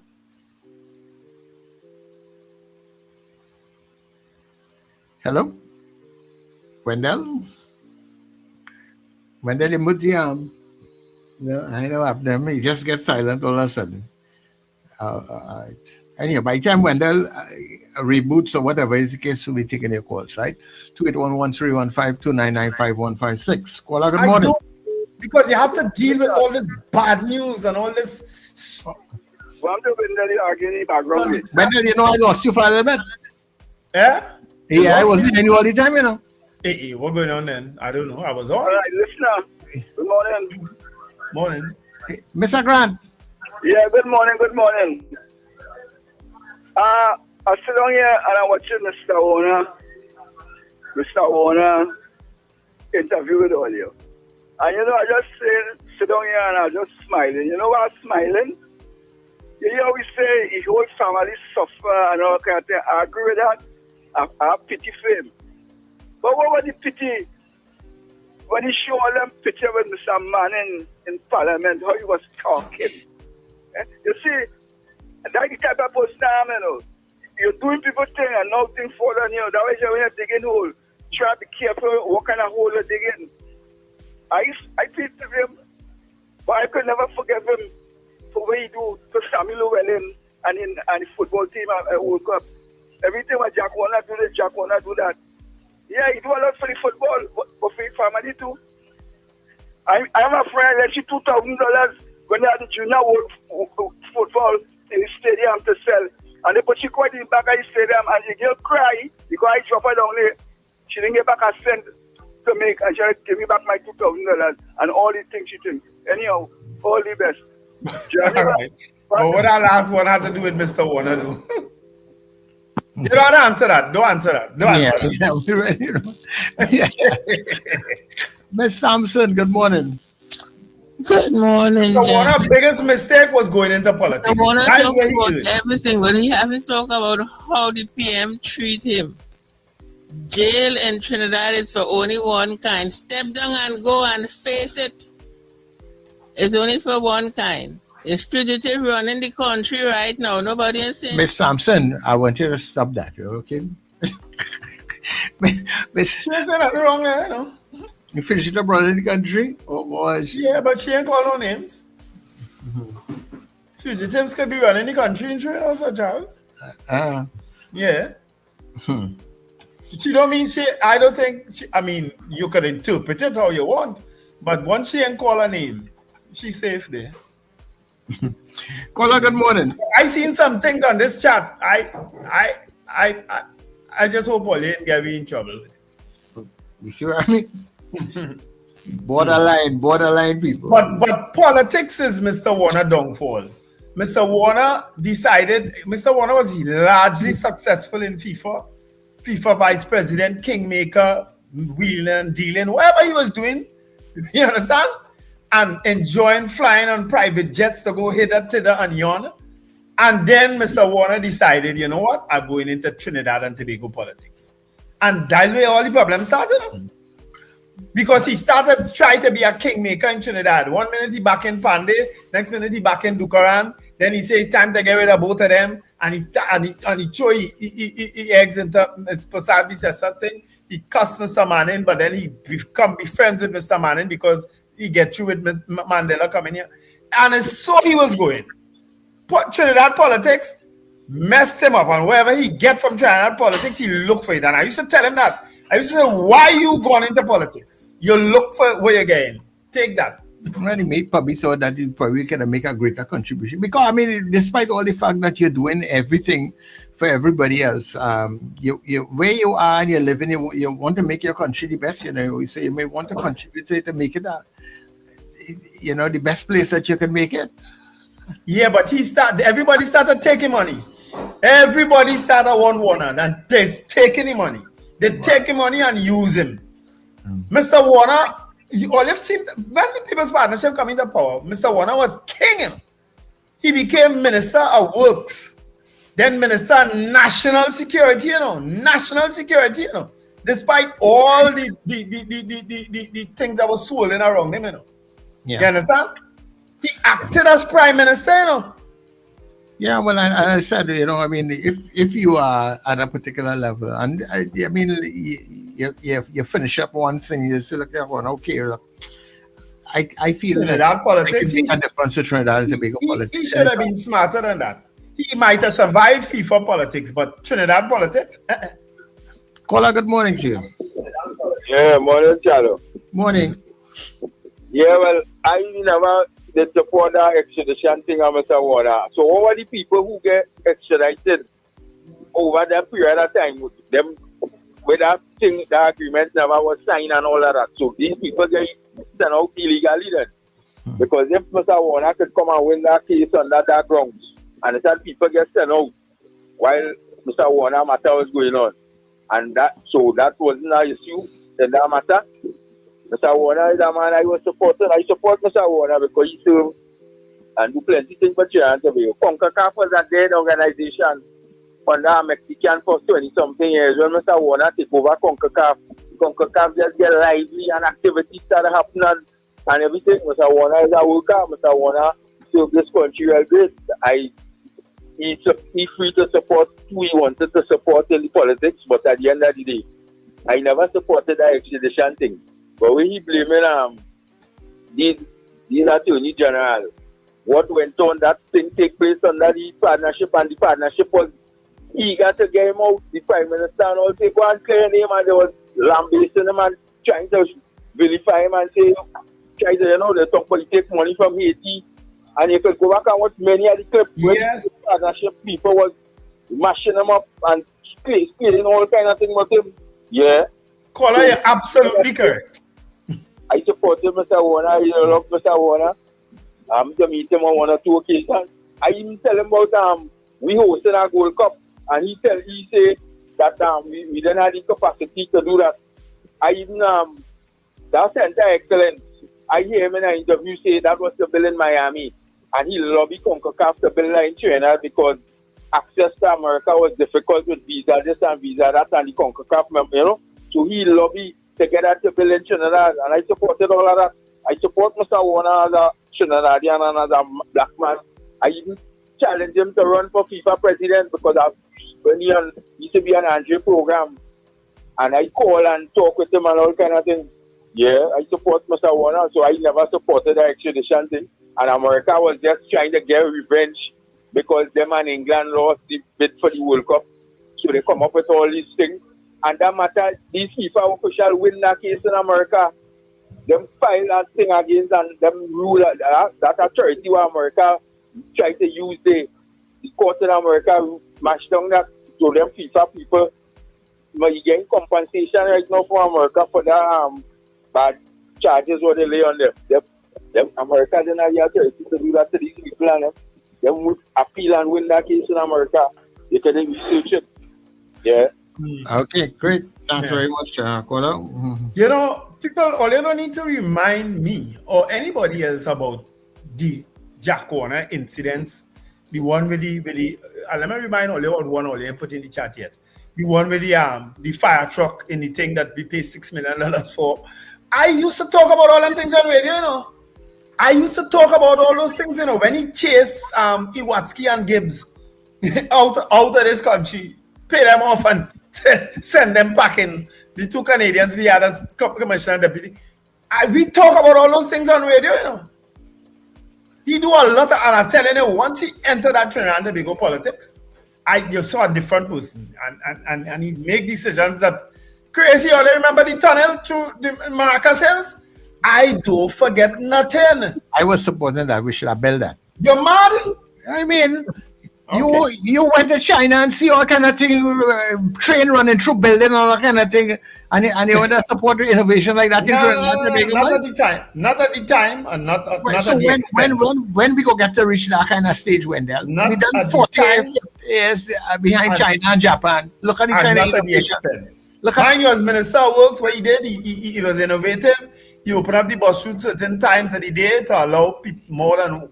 Yeah, but look at the pressure that we have with traffic and things come now. We need more roads. He tried some things that worked. You understand? We need innovation. You know, I did, to play, I think it's tomorrow or Thursday, and when you all see those innovations taking place in Japan and China and things, and that's why they're so far ahead. Sometimes I wonder, I say, well, where they get all that money to build all them kind of things? But it's a culture, Sir Charles. They just think a particular way, you understand? And that's why we don't think that kind of way. We just only think small. No, Sir Charles, I don't necessarily agree with you. You know why? You go other parts of this Caribbean. People from other parts of the Caribbean come to Trinidad, and there's be amazed at what we have done in a short space of time too. Yeah, but it has so much ground for us to cover still, man. And we're not doing anything heading in that direction. Caller, good morning to you. Good morning, gentlemen. Good morning. Morning, Shogunas. Sir Charles, morning, Wendell. Nice to meet you. Richard disappear. That interview with Mr. Warner, right? As I told you before, I don't know horse in the race. I look at the overall picture of everything and how ideally I want my country and institution and the function. So that interview with Mr. Warner had me in some more deeper distress, brother. Right? If everybody follow the history and stuff of Mr. Warner, you cannot help but like Mr. Warner. You can't help but love him as a person and his achievement and all kind of stuff. But as much as I love Mr. Warner, I also love accountability. Right? As the kind of person, if my son tell me he kill a man and he bury him in some remote area, I go into the police and give that information. I don't know that old-fashioned thinking or whatever, right? But I believe in fair play, justice, and accountability, right? Now, it will strike me there. That's something really incredible, brother. That a matter will go before the High Court. It will go before the Appeal Court. It will go before the Privy Council. And Mr. Warner want me to believe that the Attorney General, whoever was in charge of the thing, lied to the High Court, lied to the Appeal Court, lied to the Privy Council. Court and things don't work like that. If it had an agreement there or not, far as rather you can say that to all them judicial thing there without producing it. Without proving it. Without proving it or producing it. But you want to believe that? That a matter will go to the High Court, to the Appeal Court, the Privy Council, right? Because the Attorney General lied and said had some document and it wasn't it. They will ask them to produce it. But if that is how the judicial thing functioning, brother, we in real trouble. Right? We in real trouble, you're right. But the thing about it, Kola, is that at this particular junction, others probably did not ask for it, but this particular individual asked for it, and it was not produced. No, Sir Charles. No. It wasn't? No, the caller is correct. The caller is correct in terms of what Mr. Warner just told us, He said that they lied to the High Court, they lied to the Court of Appeal, and they lied to the Privy Council. That's what he said, Yes, that really incredible us. That's very incredible. And the judiciary, brother, like justice for one set of people and justice. As it come high profile people in high court cases. Now, when he started off the conversation, he did not say, here I hear, they went to the Freedom of Information Act to get the information and they couldn't produce it. It wasn't there, they couldn't produce it, right? And I remember we have a perception here, and these matters wasn't solved. As you come on high-profile cases, is ratting the cocaine, the file from the DPP office missing, this all kind of thing, and nobody was held accountable to stop them kind of thing. And to compound it more, in Mr. Warner's speech just now, here we say, he went through all that suffering and thing, and he had to thank Mr. Jeremy, right? How would that come in there? The Attorney General is supposed to represent the interests of the state, right? Why is not to represent the interests of Mr. Warner, right? So is it that the bespoke agreement he said they wasn't able to produce it? Faris Alwari wouldn't have it. Who was the next? Reginald Armour. This matter begin under Gavin Nicholas. Gavin Nicholas. He was in the same party. He was in the same party, Mr. Warner, right? Yes. And that was the hottest topic of the day. That was the thing on everybody thing on this extradition thing. And you telling me what Mr. Warner saying that for them 3 months wherever he did nothing. He's a member of my party. I want to make sure, listen, even if we come to the point where we have to do extradition, let me put in some protection for Mr. Warner. Let me make sure that what they're charging him for, that is what they're king and you'll be treated fairly. Let me make an agreement for that. He said he did nothing, and that is a member from his party who had the jurisdiction over that all the years. I mean, that's something, I'm not feeling comfortable with that at all. Like how the judicial system working. Now, all the matter came up. All the time he wasn't hearing nothing about that. As this new government come into power now, the matter come up on the 17th of July. That's just the other day, and they come up with this matter. He wasn't hearing nothing about that at all before. That it went to the Privy Council, and he lost, and lost because they was claiming it had this bespoke agreement. We never hear nothing. That will not come up there now. Come on, man. How you want me to watch the public?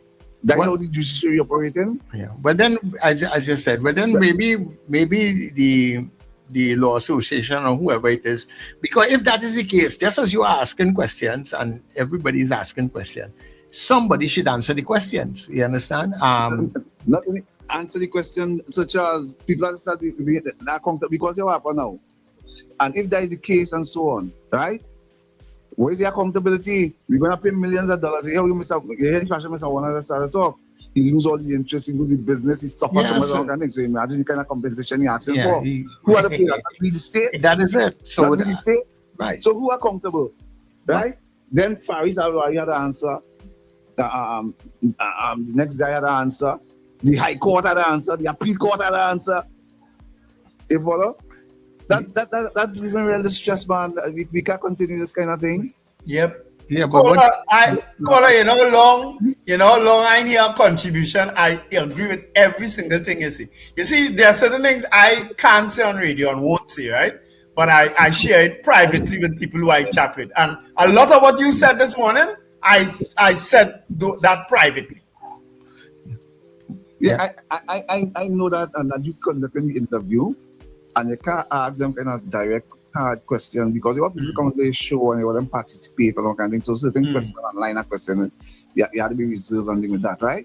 Yeah. But to me, I find, brother, to go through all that kind of thing and have the temerity, Mr. Warner, the temerity to come on the thing to defend that. Now, all that we're talking about, we still didn't get to the substantive issue, why America was seeking him to go through trial. Where's the accountability for that? In this day and age, so why didn't I arrange for a virtual hearing or something so you get lawyers and thing and they trash on the matter and you get there in court and if there was witch hunting against him or whatever, the matter thing. And if you get convicted now, the extradition, whether it's to extradite him to face trial or whatever, or he got acquitted because what he's saying he wasn't guilty and so on and to provide evidence and all kind of thing. After now we deal with substances, we just deal with he gets through that technicality for you not to go and face whatever court. And then his name will be still tarnished in people's mind. That wasn't justice to get away with the extradition thing, but what about this substantive matter? And people still view him so as a big crook who take bribe, and maybe some people might believe that, right? He might be innocent, he might be guilty. I can pronounce on that. The court had to pronounce on that. And people, people keep getting away with all these kind of things. Right? So I'll look on the scene. Yeah, okay, no problem. Thanks very much. Yeah. At the end of the day, if the judiciary is seeming to be compromised. Because that's basically what I get the feeling what you were saying. No, the Gola? No, man, he didn't say that. You're questioning the decision, the judiciary. So what I'm saying is that in any case, somebody know what going on, right? So Wendell, I mean, think about it, right? So even if you were in the position of Mr. Alwari or the past Attorney General, and this particular thing is coming up, saying that you all were supposed to put this in place because substantive issue, right? Technicalities, people get off on technicalities, right? And people look for those technicalities to try and get over of whatever that may be facing them. If something is supposed to be and is not it, then I think some of those persons who were supposed to be and should have provided it, if it is saying that it wasn't there, should say, well, no, look at here. It was there. So, but Charles, I said in this place, we're not serious. I said that it's clear that even the PNM, when they were in power, wasn't serious about pursuing nothing. You don't understand the court system. Look, the lawyer on the line now. The court system can be manipulated for and against you. You can deliberately mess up your own matters too, so Charles, you know that? You play I mean, the matter was before the court, but was the system and the approach to the court system for the extradition deliberately weakened for a particular outcome? I can't say. But I think that's the suggestion that some people make. In other words, that the state was not really wanting to pursue the extradition, but were obliged to because the US had requested it. And you have an extradition agreement with the United States. But was it robust enough in terms of how the state pursued it? I think that's really the question that people are asking, and whether, in fact, that system was compromised. Yeah, we can't answer that. So it will forever remain a speculative issue because we can't really in any way answer that. What we do know is that the length of time that it is taken has resulted in a particular outcome.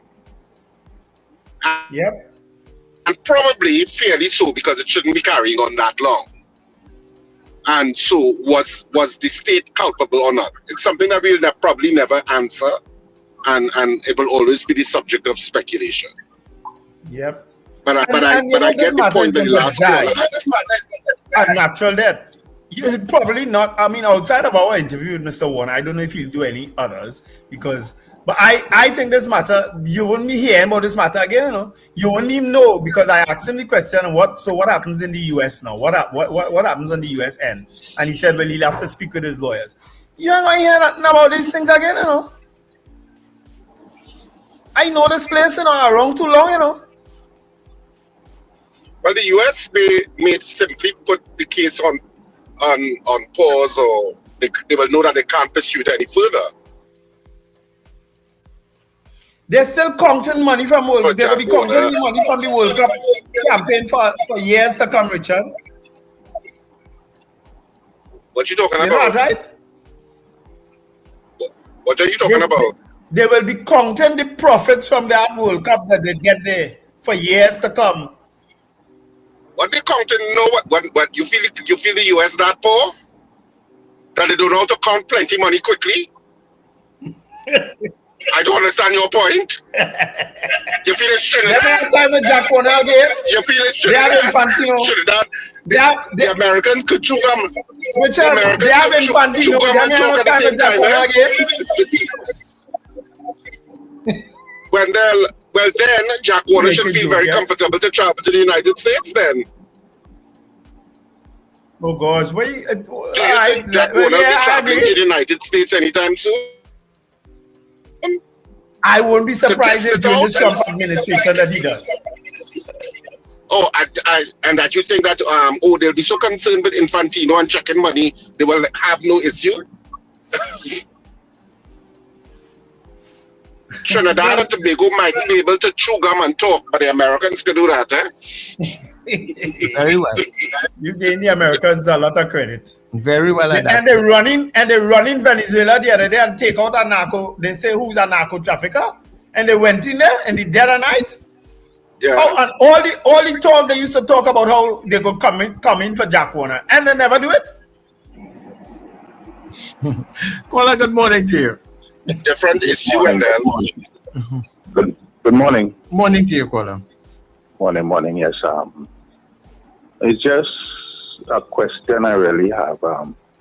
What has Mr. Jack Warner won, really and truly?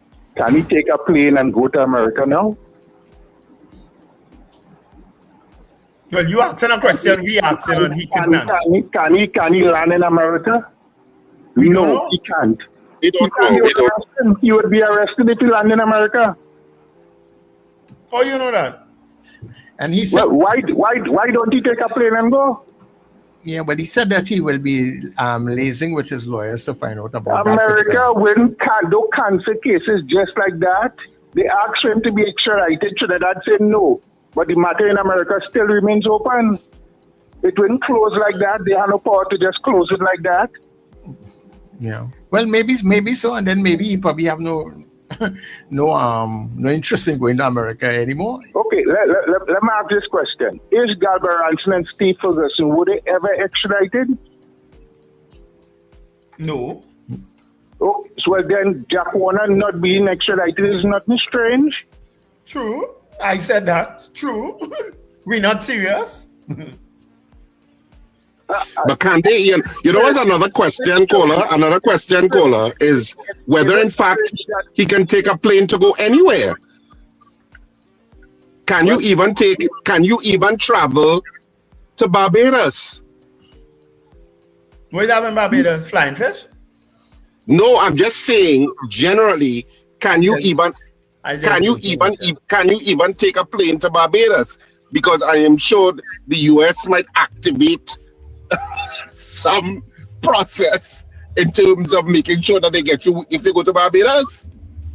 The US under the current president not doing nothing. One more question. Well, then the president is under control of all of that, you know.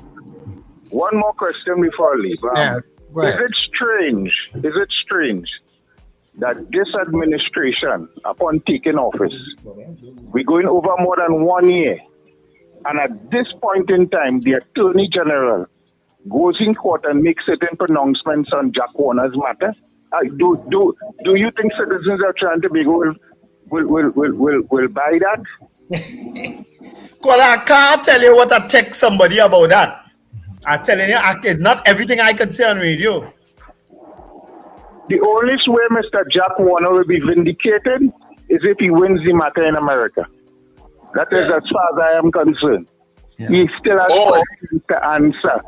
And I am saying if someone is innocent and they feel they are innocent, go across there and face the court. Okay, no problem. Thanks very much. Or President Trump gives you a pardon. And I don't be surprised if that happens. Don't be surprised. But then, as Mr. Warner was from what I was getting, what he's saying is that I didn't want to go there because what they put against me, as far as he's concerned, only on real grounds for charging me for those things. So I will not get a fair trial in your space. So I don't want to go there. And he also pointed out to us that America wouldn't be doing that, ain't going after nobody, ain't going after their own citizens. So why are we facilitating it? That's what he was saying, remember? Yeah. So America not going after its own citizens, so I don't understand. Yeah, he said no, America ain't pursuing their own people like that. I mean, outside of the country then. No. Yeah. That they mean that they will want somebody extradited? Yeah. I think that's the gist of what he said. Of course they do. Of course the Americans seek extradition of people who have committed crimes outside of the United States committed a crime that they're culpable for in the United States and they go to another country that they have an extradition treaty with. Of course they do that. But America was determined, Magic has reminded me, they did it with Chuck Blazer. America was determined to deal with that FIFA issue. And as Jack Warner himself just alleged, it had to do with him supporting Qatar. Not so he said that, not so Sir Charles, that's where all his problems started. Yeah, something to that. When he supported Qatar. Because it was reputed, alleged then, that US had paid FIFA, the UK had paid FIFA, but then Benamam come with these brown bags. All they don't remember the brown bag story and Hyatt? Yeah, that was central to it. Right. Because that was recorded. That was allegedly recorded. Right. And that's where his problem started, by supporting Qatar at the end of the day. No, your problem started by you giving out allegedly brown paper bags, Wendell. Well, how else you go support Qatar? Well, that is where your problem started. You could have supported Qatar in a legitimate legal way. But the allegations are, this is where it went. And the allegations, and Jack Warner, like everybody else, has to be presumed innocent until proven guilty. But that's where it all started, because that incident was allegedly recorded. Yeah, and it was using US currency, and that's where the US say, what are they doing? The Qatari and Trinidad, they know their own currency. What are they using my money for? All they mad? Come here. Nah, I don't think the Americans were concerned about that part of it. Yeah, they have money, caller, good morning, front and center. Good morning, gentlemen. Vanessa, Norfolk, Virginia. And you know what? I could hear the hurt in Mr. Warner's voice. To go through what he did. But still, I looking at the situation. The fact is that after all in all, every state, every country has its untouchables, and Mr. Warner is an untouchable. And what makes you untouchable? You have the resources, whether it's wrong or right, of whatever's happening to you, you have the resources to fight. But there are, I think it was Wendell, you had mentioned something about two other individuals, right? From the same political unit, what happened to them and so on. And I think one of them happens to be in Florida. And I wondered, wait now, how did this guy do that? But again, he had the resources. So you know what?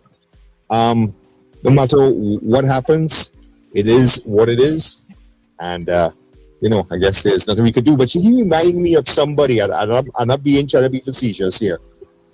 At the moment he entered politics, and you're so right, Wendell, just do what you're doing. And the moment you enter into politics, right, that is where the magnifying glass went on him. And that he was damned if he does, or he damned if he don't, or whatever he do. You know who else was like that? As you were saying, Wendell, everybody wants Jack's money, right? And he himself saying it, all the banks and them begging him for his business, right? And then when at times like this, they all abandoned him. But you know who else was like that? Donald J. Trump. Just face it, all the rappers, everybody quoting Trump, Al Sharpton, all of them, all the people who call him Nazi and hate black people and this and that, right? Hey, Trump, everybody want to get a picture with him. But the moment he came down that escalator, not as a Democrat but a Republican, it's a different story. And I think he and Jack Warner share that. So anyway, guys, have a good day. But the stage there, I say, oh God, but who advising him, boy? But you know what? When you have resources like Trump and them, boy, nobody can tell you anything. That is different. It's not the same Jack Warner who organized with Donald Trump to bring Miss Universe here, not to? You remember? They close, you know. Mm-hmm. You get a pardon just now. I remember the Miss Universe. Next thing you know, Jack Warner is a minister before this term done, eh? Strange things happen. Strange things happen. Yeah. All right. He clearly in high praise of the current Attorney General. All you playing, all you don't know Trinidad and Tobago, the Trinidad and Tobago, all you living in now. Yeah. Come people, we have a couple minutes. We can take a couple more of your calls, 281-13152995156. Right? Pack up the numbers, so we'll show is the numbers to call. Share your thoughts with us this morning. We have a few more minutes in between there. You saw the story about the data center that is already here or may already be here We could go through that tomorrow because it seems from that story, I don't know if you all picked it up, Richard gone again. It seems that it predates this government, that issue of a data center. Yeah, because we're talking 2022 and 23 and all kind of thing. So we could, tomorrow, let's see if we can go through it now. What's offensive beauty culture? What did I say or do offensive? I don't remember. Unless your message now coming through from something I say a while back. Is it because I said she will get a pardon? You find that offensive? Okay. Wait and see. Miss Sampson, good morning again. Yeah, good morning. Is Richard there? I have a question. Nah, Richard not here. He's listening. Well, Wendell might help me. My TV off and Alexa not working, so I double duty in on the phone here. What was section 34 was for? Could not have used for the Mr. Warner too? No. You see my point? No, it couldn't have been used. What was for? That was for. Wendell, you know? We'll wait till Richard come tomorrow because I might say something that might get me in trouble. Yeah, because I tell myself it was the Fritos too that I could have do the same help Mr. Warner in the same way instead of telling him step down and go. But you went to bed and come with section 34 to free too. Have mercy, Lord. Let me come off the air, please. Yeah, Samson, I don't want nobody send no PDO for you. I really don't want you to end up in the detention station. You understand? Yeah. They can come. When is this state of emergency ending? Has it gone a month yet? I think I already have no clue. I just like I don't know. I feel the ambition that they just don't care either. But the main thing, what most people studying is Carnival in October coming up in Tobago and Trinidad and Tobago Carnival. All the bands up to last night. I see Ronnie and Caro was launching. Most of the bands already launched already. Yeah, because the carnival is a short one, and so all the bands are outside here. Yeah. But everybody should be studying the Cooler Cruise coming up on August 15th in just under a month's time. That's all should be on everybody's mind. Or you come on that cruise, we'll talk, we'll huddle in a little corner around a cooler and talk. Yes. Listen, let me say my goodbyes. So, Charles, folks, have an absolutely wonderful day. Remember to let go and let God. Today is what? July what? 20th. Oh, today would have been Sterling Francois' birthday. My good friend who was murdered a month ago today. Today would have been his birthday. Okay. All right. I didn't even say happy birthdays today. But today would have been. They held somebody for that, right? Yes. Somebody was arrested. I think I also read that too. Okay, no problem. All right, so people, stay with us on the net. Don't forget to pick up your tickets, right, for the Cooler Cruise. And just remember, if you're not able to go cruising anymore, because I know some only ain't able to cruising thing anymore. I understand, they can't stop for all this time. But you know what? Hey, buy a ticket and support Net Radio, right? So you can show your support for the station. And I really want to say thanks to some of the persons outside of Trinidad and Tobago who listen, who buy a little ticket every now and then and think, yeah, thanks much. So buy a ticket and support the Cooler Cruise, right? So God's willing, tomorrow we will come back inside of the breakfast show. We have some more bacchanal. And that's it. So stay with us here on New Era TT Radio. We continue on the stream. Remember, you can get us at NETT Radio TT.com. And we can listen to the programming all throughout the day. NETT Radio TT. Hey, what's Wendell going off and all kind of thing. But me had an accent, you know. Hello. I never put him on mute because he he show where he is right now. Okay. So people, Richard Wendell doing all kind of thing in the background there. I don't know. Yeah. He's still trying to he so wanted to strip it. That on his mind. he so wanted to do it. Bad. So it confused him this morning that he can't do it. Yeah. And well, he can have a private session down there at Rumbox. Well, you know. The school will want to come. I know one or two people who would definitely want to come. Right? Anyhow, this is where we are leaving it. So people, thank you so much.